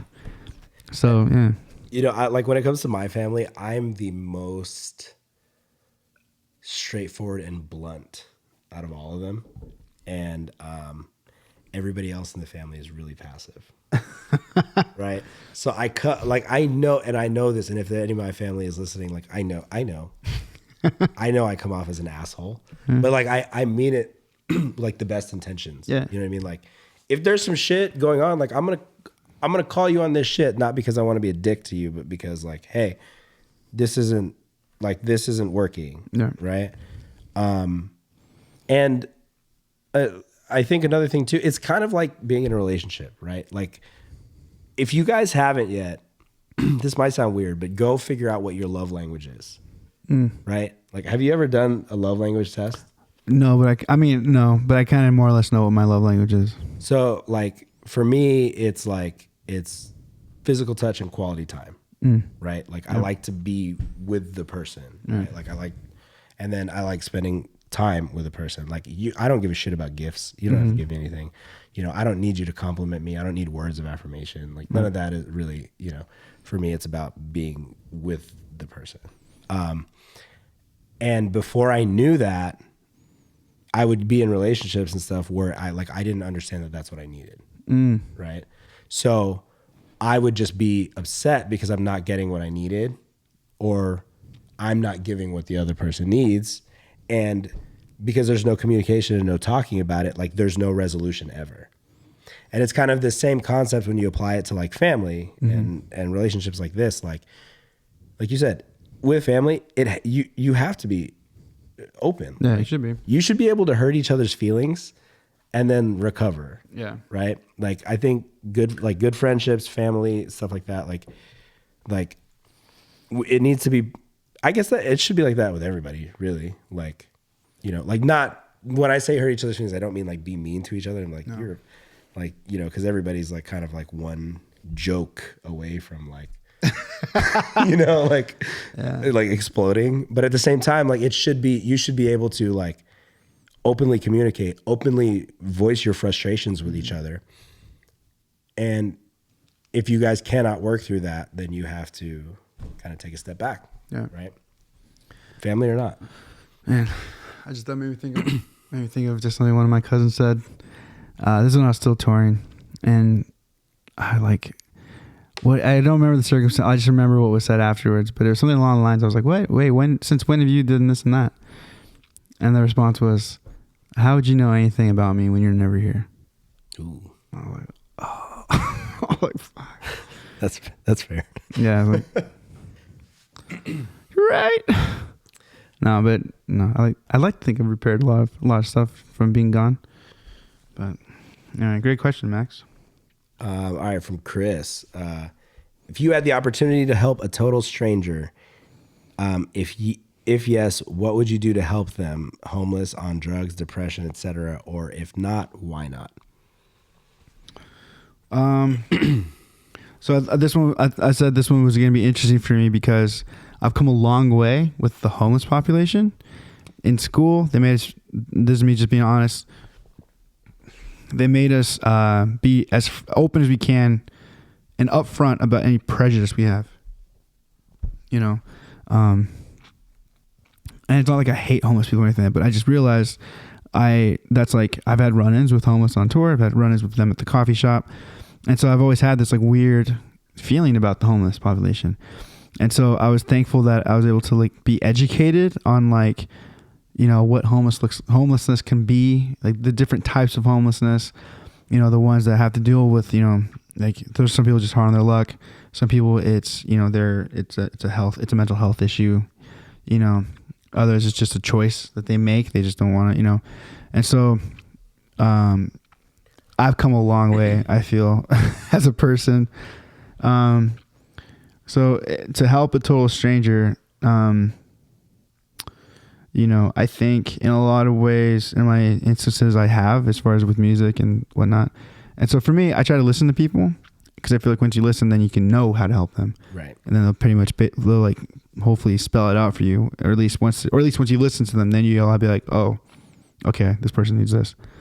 So I'm not opposed to helping people. I just want to get to know them a little better, or at least have an idea, because like anyone can give money, Yeah. I mean, and that's the thing. Would you consider that help? I mean, yeah, I guess, it is, but it's not, it's just like what kind of, like you can give someone $1, $20, $100, whatever you want to give them. You can give them that. And like, that's very helpful in that moment, but it's like, is that it for you? Or? Yeah. So like for me, one of the things that I appreciate, like let's say we're talking about homeless people, I appreciate honesty. Yeah. Right. Same. I appreciate honesty, or I appreciate somebody that's trying to make the best of their situation. So like I remember there was this dude in LA when I was off of Sunset. We used to walk a couple blocks down to 7-Eleven, and there was this homeless guy, and he always had a different sign, and they were always like funny. I'd always give him money, and I remember like one time he was just like, I ain't gonna lie, I'm gonna get high. And I was like, fuck, all right, here's a couple bucks. Like, and it's like, you don't want to support it. You don't want to support somebody's habits like that or anything. But at the same time, you hope, especially in scenarios like that they're going to like genuinely use that to better themselves. Right. Like what I like to do more is like if somebody's like, hey, can I get a couple bucks for food? I'm like, let me buy you something. Yeah. And I'll buy you food, or I'll, but it's tough when it comes to a stranger, I think, because other than that, like, I don't think I'm in a position that would completely impact or change a stranger's life, right? Like, I think there's validity to saying, like, you get to know somebody, and then maybe as you get to know them more, then you can help them in some sort of way, Yeah, that's a tough question, because, yeah, I don't know. Yeah, it's difficult. I don't know. But I like to think that in opportunities where I've been able to, I will. But sometimes I can't. Sometimes, like when people ask for cash, I'm like, I literally don't carry cash. Yeah, I don't. But I'm changing my car. yeah, and then sometimes if you offer to like, it's like, dude, we're right here. I can get you a freaking meal. I say no. They're like, no, can't drink that. So, No, okay. Well, Like, all right. thank you, Chris. Max, again, what do you do when you try to help somebody that has given up on themselves and will not budge to improve their situation despite your efforts? There's not a whole lot you can do. Yeah. If they, I mean, we've talked about this before, but it's like you can be consistent with them and keep checking in on them. But until they want to make that change, it's really difficult. It's just patience, waiting. It's a waiting game, I guess, at that point. Patience, consistency, and support. Yeah. That's the best that you can do. Yep. Chris again. Being a dad and a husband is probably the biggest stress I deal with most of the time, because with me being the sole provider, if I don't work, my family doesn't eat or have a roof over their head. Making sure I set a good example for my kids and trying to do the things that they can learn from. That sounds stressful as hell. Yeah. But I mean, it's the responsibility of being a father, reward of being a father and a husband. Yeah. And Chris, we know you personally. You're doing well, man. Yeah. You're a good ass dude, man. Dude, if you guys don't know, this table wouldn't have happened. Yeah. This table wouldn't have happened without Chris. Yeah, Chris's truck. Chris is who showed me a whole new world. It was in his race truck that I got to see Riverside for like the first time. Yeah. I kind of wish that I had seen from his point of view when we got this table, we got there before Chris, right? Because we paid for the table, and then we just carried it out to the street, and then we were waiting, and we had stopped at Jack in the Box. You were hungry. So when they pulled up in the truck, we're just standing around this table in the middle of a cul-de-sac, eating mini tacos, dipping them in ranch, testing it out. Testing it out. But take it for a test drive. Yeah. See if it works. It worked great. I think, I think there's a lot to commend about, like, you being a husband and father that's, stepping up. Yeah. You know what I mean? Like there's so many dudes that don't. And the pressure, 'cause like you said, if something happens to him, Yeah. Then what? But Yeah. you're doing well, Chris. You're a better man than me. Mm-hmm. Max, is NBR bringing merch to Tough Love? We sure are. I believe, and don't quote me on this, but I think we're gonna have new hats, a new hoodie, a new T-shirt. Yeah. I think that's it. I think 3 new items. Actually, and we will have some of our older hoodies, because I have them in my garage. Do you? Yeah. Yeah. Throw me an XL, man. All right. All right. And Torch Culture will have a shirt too. By the way, Torch Culture will have a T-shirt. Looks sick. Is it the bird one? Yeah. Sick. Yeah. Max, my best friend has gone down a religious rabbit hole and has grown apart from me. How does one cope? So this is tough. It really depends on the reasons why they're distancing themselves from you. Yeah. Distancing themselves from you. You know, is that because, is it really because of the religious thing? Is it because the people that they're around now may be influencing them in different ways? Is it just because you guys' viewpoints have changed and you guys' take on life has changed? You know, it could be a million things, but I think, in my opinion, you know, I feel like if this is a good friend, like you could reach out and just be like, yo, man, let's talk. Mm-hmm. Right. And you can really figure out, like, you know, if they're straight up just like, yo, like, you're living a life that I don't want to live anymore. That's fair. I think, like, Yeah. you know, and you could feel that way about them too. Mm-hmm. Like, just being like, yo, I don't feel that way about what you're doing too. Yeah. And, you know, there's definitely validity to the fact that, like, you're going to have people come and go from your life. You're going to have people that come into your life for a purpose, and they're going to be in your life kind of, you know, one way to say it is to teach you lessons. Mm-hmm. Like, somebody will show up in your life, teach you some lessons, and then be gone. Bounce. And, you know, sometimes that sucks because, you know, I've definitely lost some super, super close friends. Whether it's just been distance, time, or, you know, other things that have caused that. But religion seems difficult because it's like, religion's tough because it's like my friends in a club now that I can't be a part of. Yeah. Or I don't want to be part of. Yeah. Like, either I can't or I don't want to be a part of, depending on your kind of your viewpoints. I guess it really boils down to, like, the why.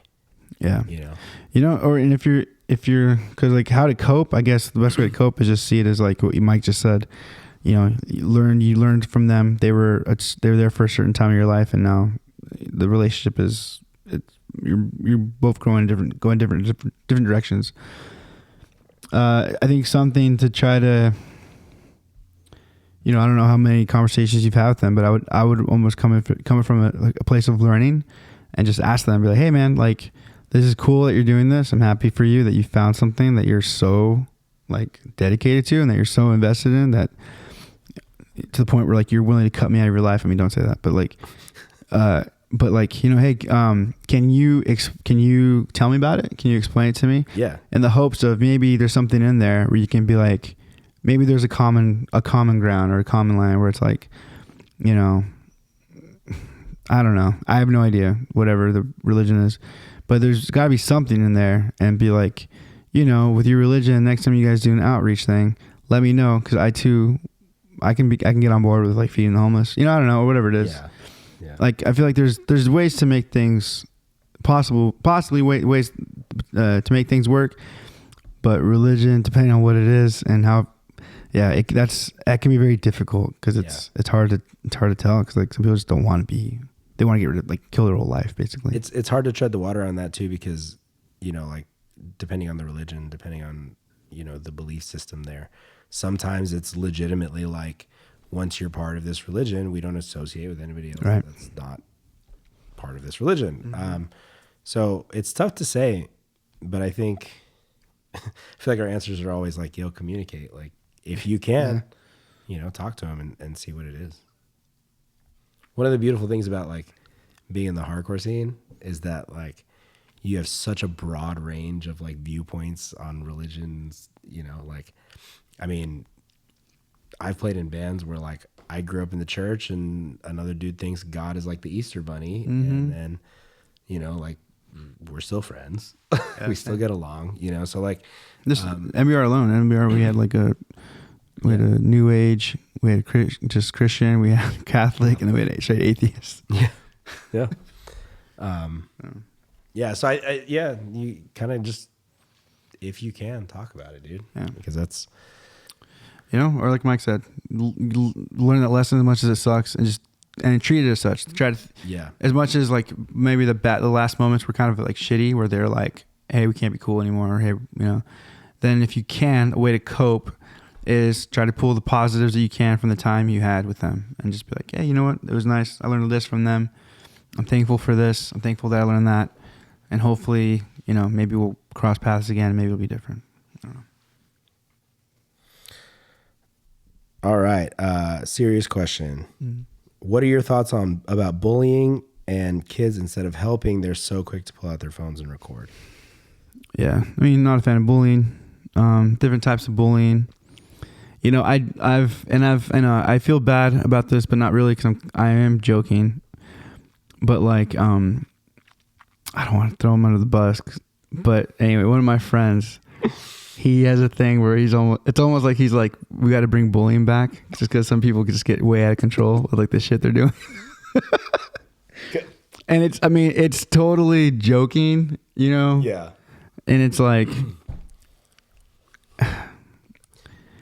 it's like Mike Tyson said, you know, people are getting too comfortable talking shit on the internet that they need to get punched in the face one time. yeah, there's no accountability for stuff. But no, I mean, when it comes like bullying, I mean, so anytime you're if you're impacting somebody negatively like that, where you're really a strain on their life, you know, they're actually one of my customers in the morning, like they're having to pull their daughter out of school. She's like 13, or junior high. She's in junior high. Yeah, like 12, 13 years old, and they're having to pull her out of school just because she's getting like the bullying so bad, and it's like, it sucks because there's like. There are things to do for sure. Like schools have anti-bullying policies, but at the same time, like, you know, kids, it's like learned behavior, and like unless like the parents can really step in and like, you know,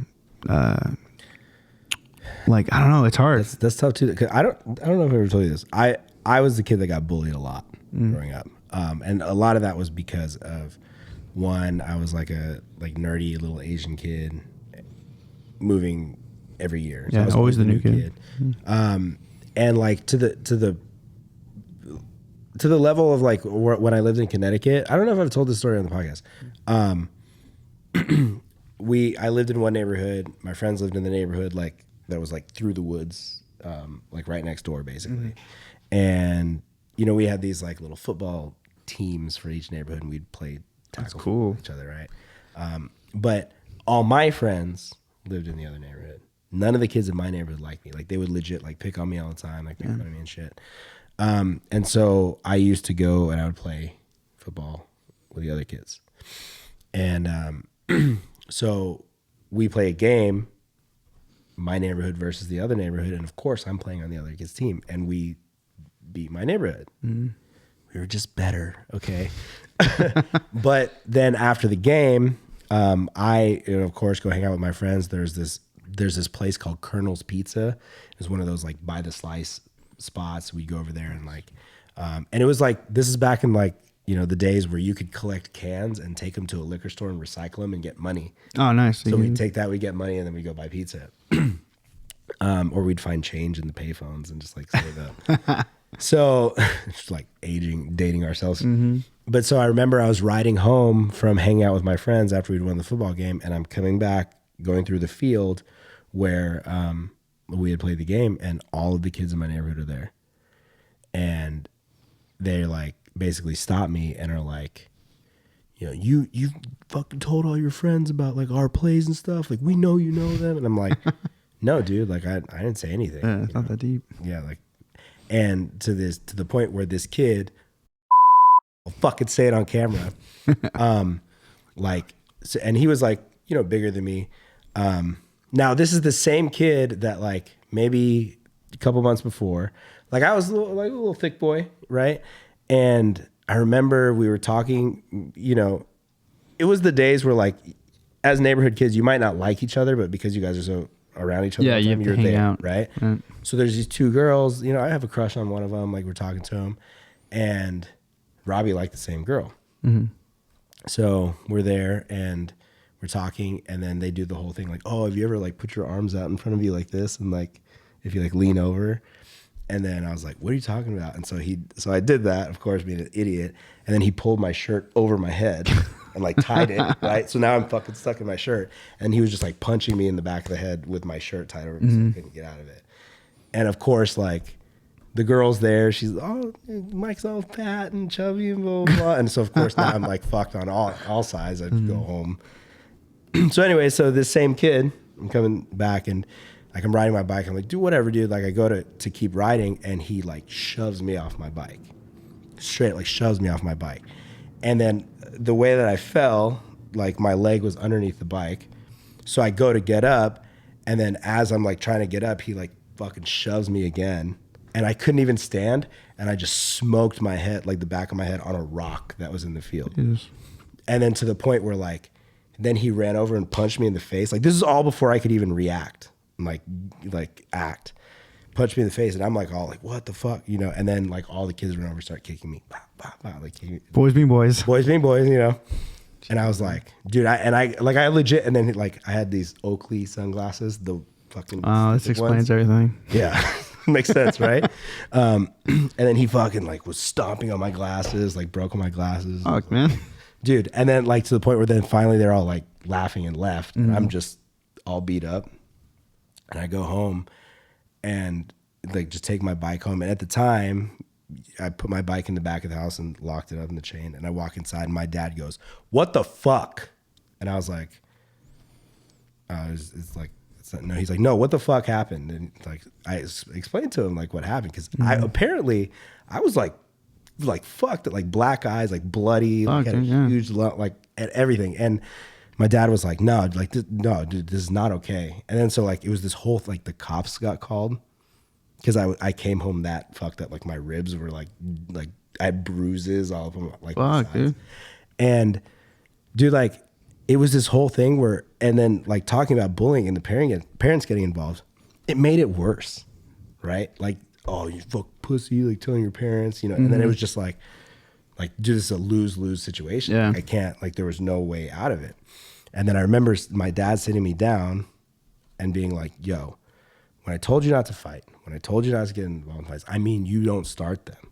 He goes, "But you don't take shit. Like, if somebody's fighting you, defend yourself. Like, don't just lay down and get punched, you know?" And then I remember, like, right before I left the school, we were in the hallway, and the same kid, like, fucking with me. Like, this is months later. And then he just, like, tried to shove me in the locker, and I just knocked his ass out. Straight up cold, like, in the hallway. And they were just like, "Oh, okay." Bullying stops.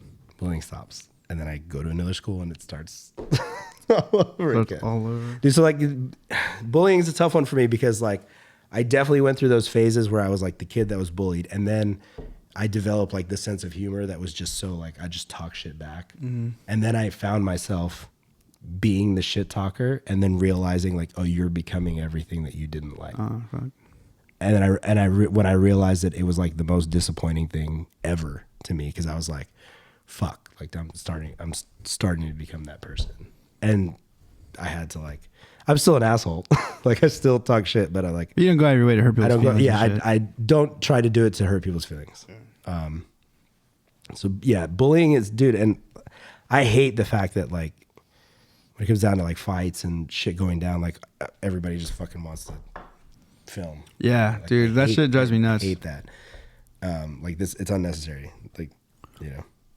Common misconception for myself is like I love watching fights. Like, as far as like MMA, I love fights in sports because it's like millionaires fighting each other, professionals. Oh, you mean I love that shit. You know the UFC riff that. I mean,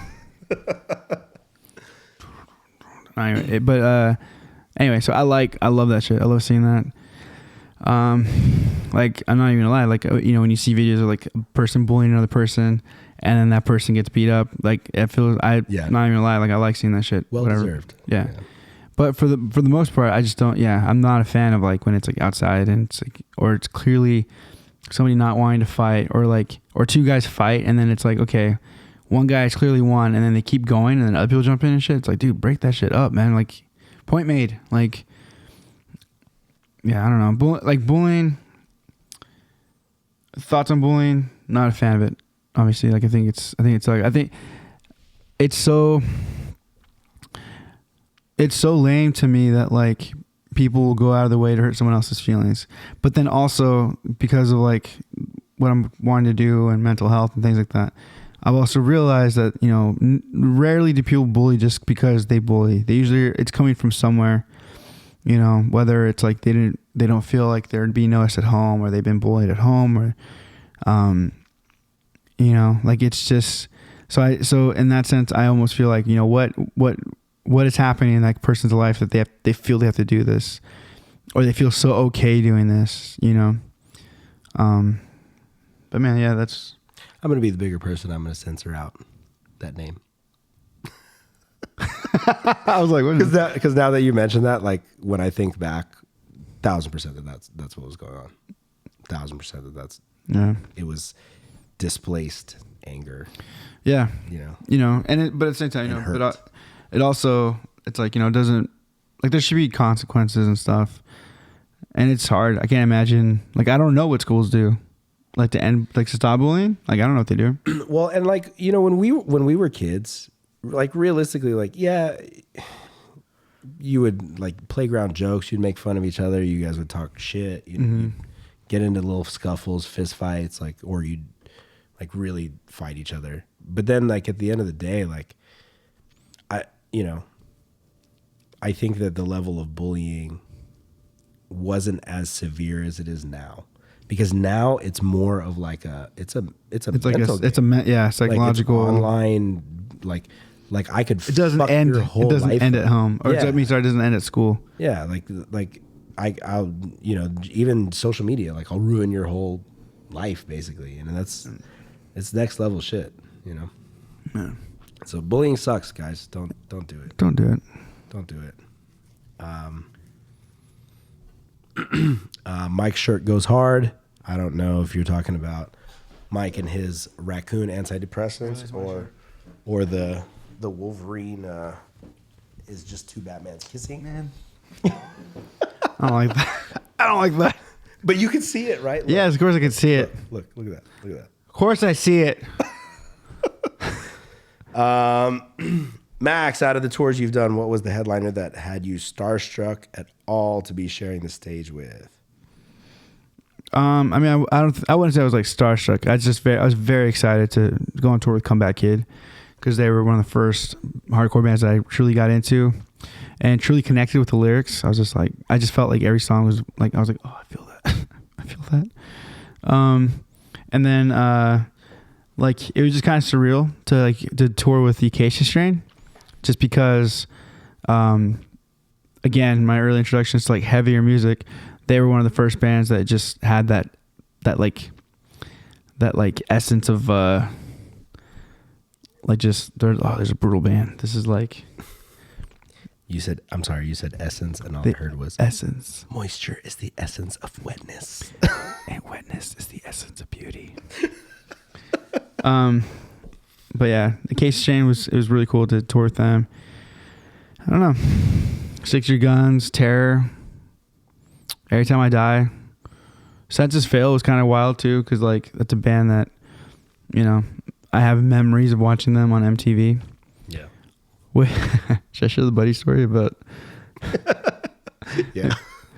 So we got to tour with Senses Fail, and it was one of those like after show things, and I forget how it went down, but basically, I think I'd asked Buddy how come they don't play Burying a Lie, Buried Alive. Yeah. Buried Alive, I think. Buried Alive. And he was just like, what? I mean, he's like, we've played it a couple times. Oh, he's like, I know, but you guys haven't played every night. And he said something along the lines like, is that your favorite? Is that like your favorite song by us? And he kind of seemed disappointed, or he kind of seemed like a little bummed out about it. And I was just like, it was on MTV. It was a cool video. I don't know. Like, it's a catchy song.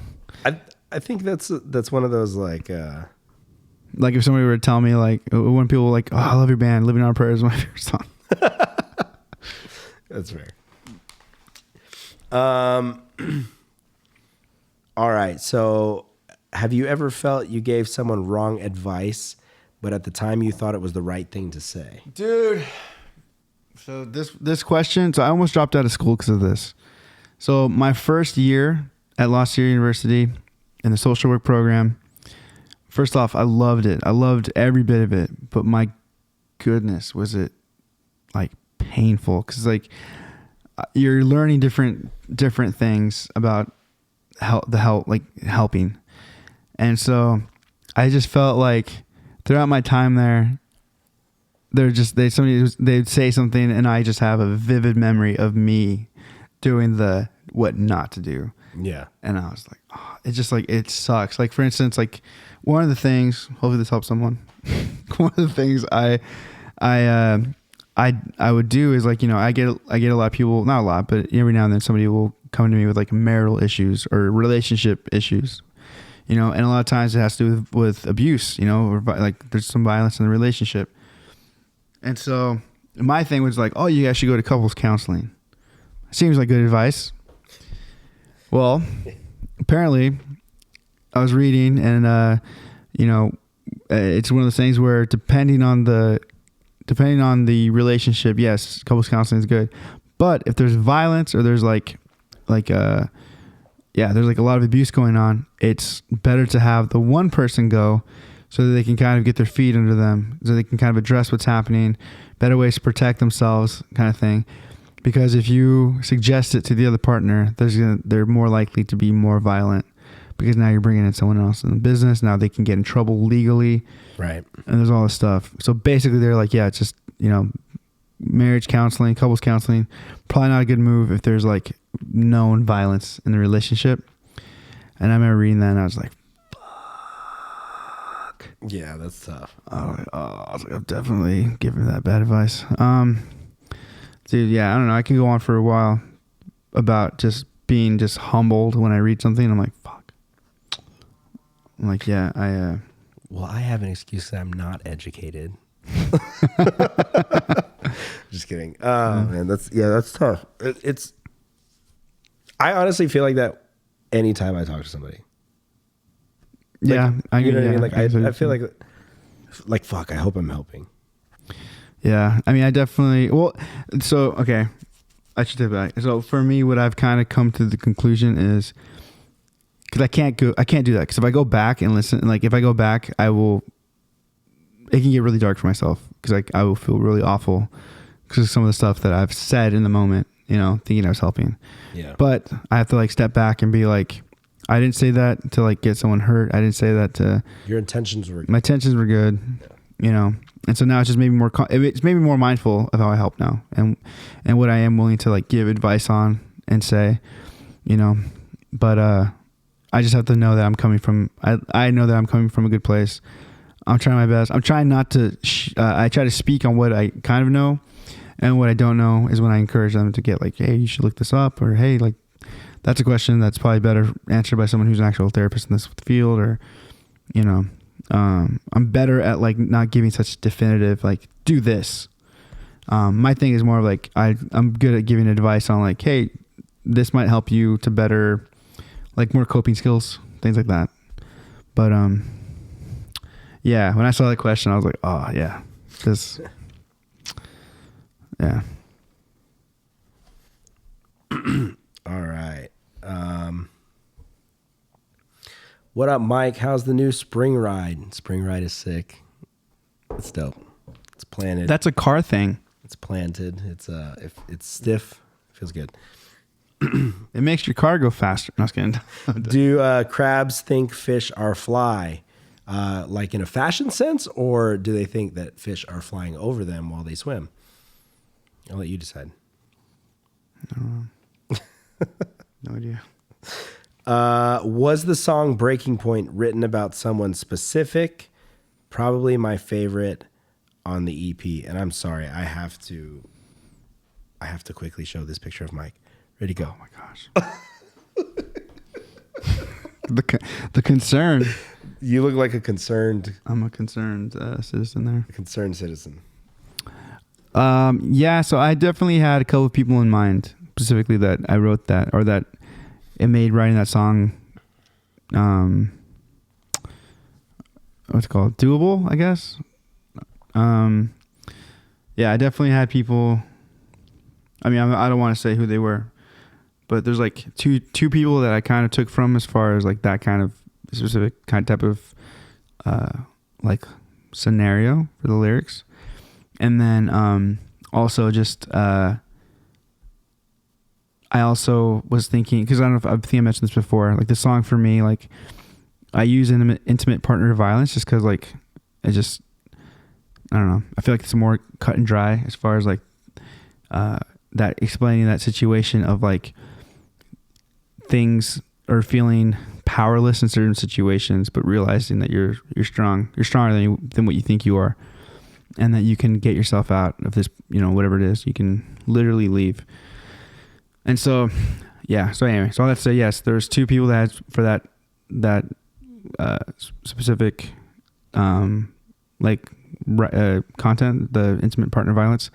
But then I also had another person as far as like a situational thing where they were in a situation where they felt powerless, and then they were able to like get themselves out. So, good question.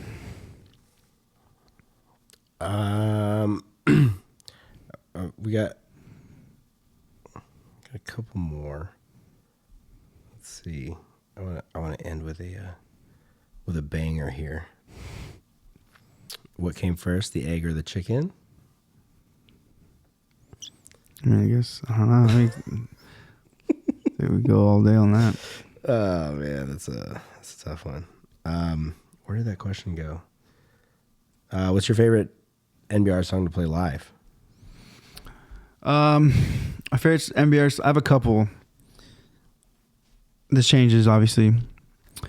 My favorite, I really like playing our song "The Consequence of Dreams." It sucks that we don't get to play it as often as we would like, because it's like a long song, and so It sucks we haven't played it in like 7 years. yeah. But "Consequence" is one of my favorite ones to do live. "Repeater" is one of my favorite ones to do live.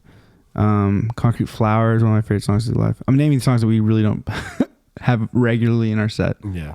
But then like also there's the other ones that are just because like I know like they get the best response and just the ties to it. Obviously "Cycles" is one that I really enjoy. "Hope Theory" is one.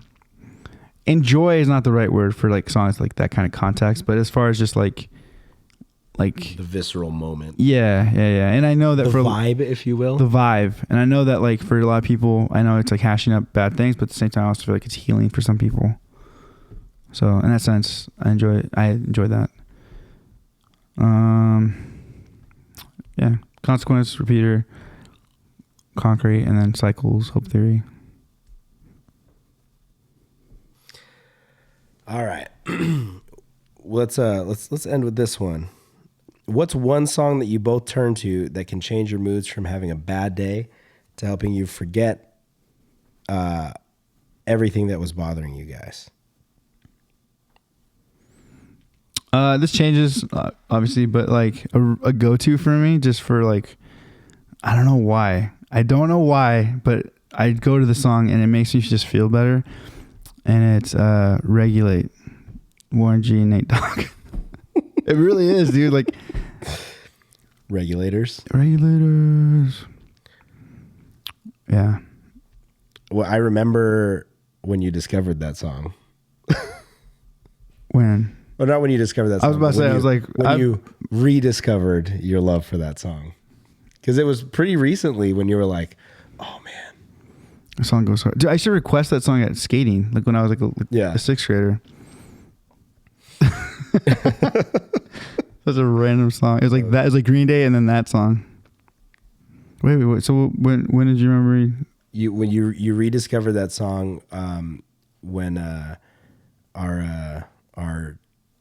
Patron night, when we were all coming out of a COVID cave. Yeah. I mean, yeah, that song was pretty hard. "Always Be My Baby," Mariah Carey, is usually pretty good. Really hard to not feel cool. Really hard to not feel good after that song. For me, lately it's been Blast, "Fuck Boys." Dude, that's such a good song. It's a banger. and then I'll go. I'll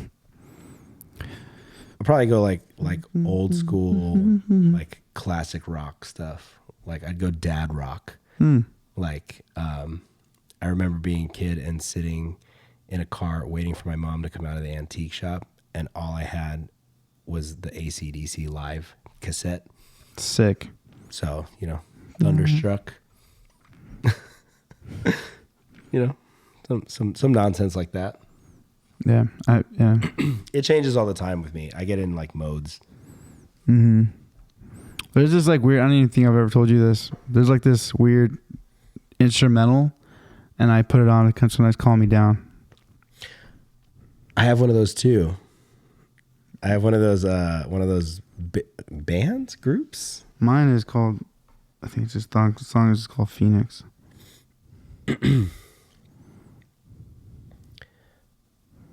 Let's see if I can find the vibes. Where'd it go? As we sit here just quietly scrolling through. I know. trying to find the songs that we're talking about. I think it's The Midnight. Yeah, it's this group called The Midnight. Oh, dude, the Midnight's sick. Dude, it's just we'll play it less than 30 seconds, so I don't get in trouble. It's like vibey, like synthwave stuff.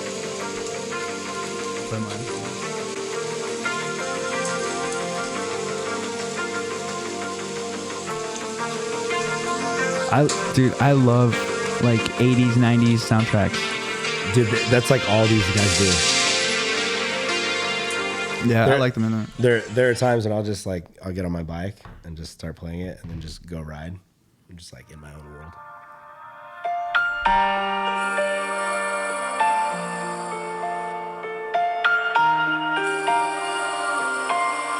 It picks up a little bit, so don't.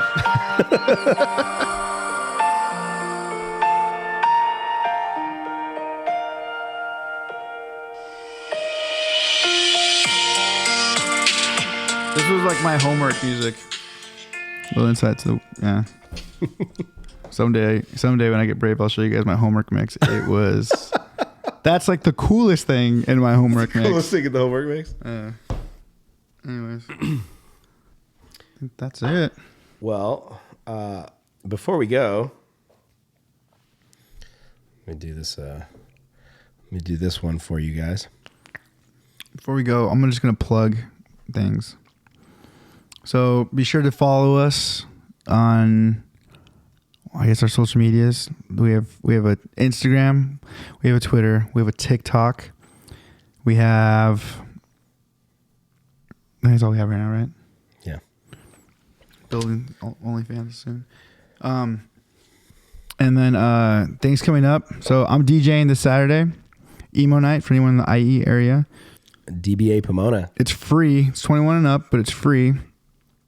And then, can I announce it? Burner State has a show on April 20th. You can announce it. It was posted. Was it posted? Okay. Yeah. 420 but yeah, we're playing at a place called Celebrities in San Bernardino. It's up the street from here. Good luck. Yeah. Is it? Dude. It's on like 40th. Is it like a bad area? I mean, San Bernardino. it's the Dino. It's the hood. Yeah. And then obviously Mike and I will be playing together March 26th at Stages in Santa Ana, California. Tickets are still available. Yeah, come say hi. We haven't talked about this yet, but we should be like ready to go and do mental health checks. I could bring the mini recorder, the small one. Do it, yeah. Dude, you know what? Like, would anybody be down to do like a little Walking Blind crew meetup at the merch table? Let's do it. You just we'll jump in and do a Walking Blind community photo together. Hit us up on either. We need like a password. Ooh. We gotta think of a good one. Something, or maybe someone can send something in. We can do. Yeah, but just anyone who's at the show and that rides with us. Raccoons can front flip too. Raccoons can front flip too. If you say that to me, I'll be like, oh shit. Yeah, come find us. We'll say what's up. Especially after this episode because it's a long one. Yeah. So let's do this. Follow us everywhere at Walking Blind Pod. Let's end with this, Michael. Yes. Having too much sex can cause memory loss. I read that on page 14 in a medical journal on the 14th of November 2019 at 3:19 p.m. I'll let that one sink in with you. Oh, because you remember it really well. Sorry, that took me a minute. And then you'll appreciate this one. Somebody said my dad's gay, and now I'm trying to work out which one. Peace out, guys. Bye.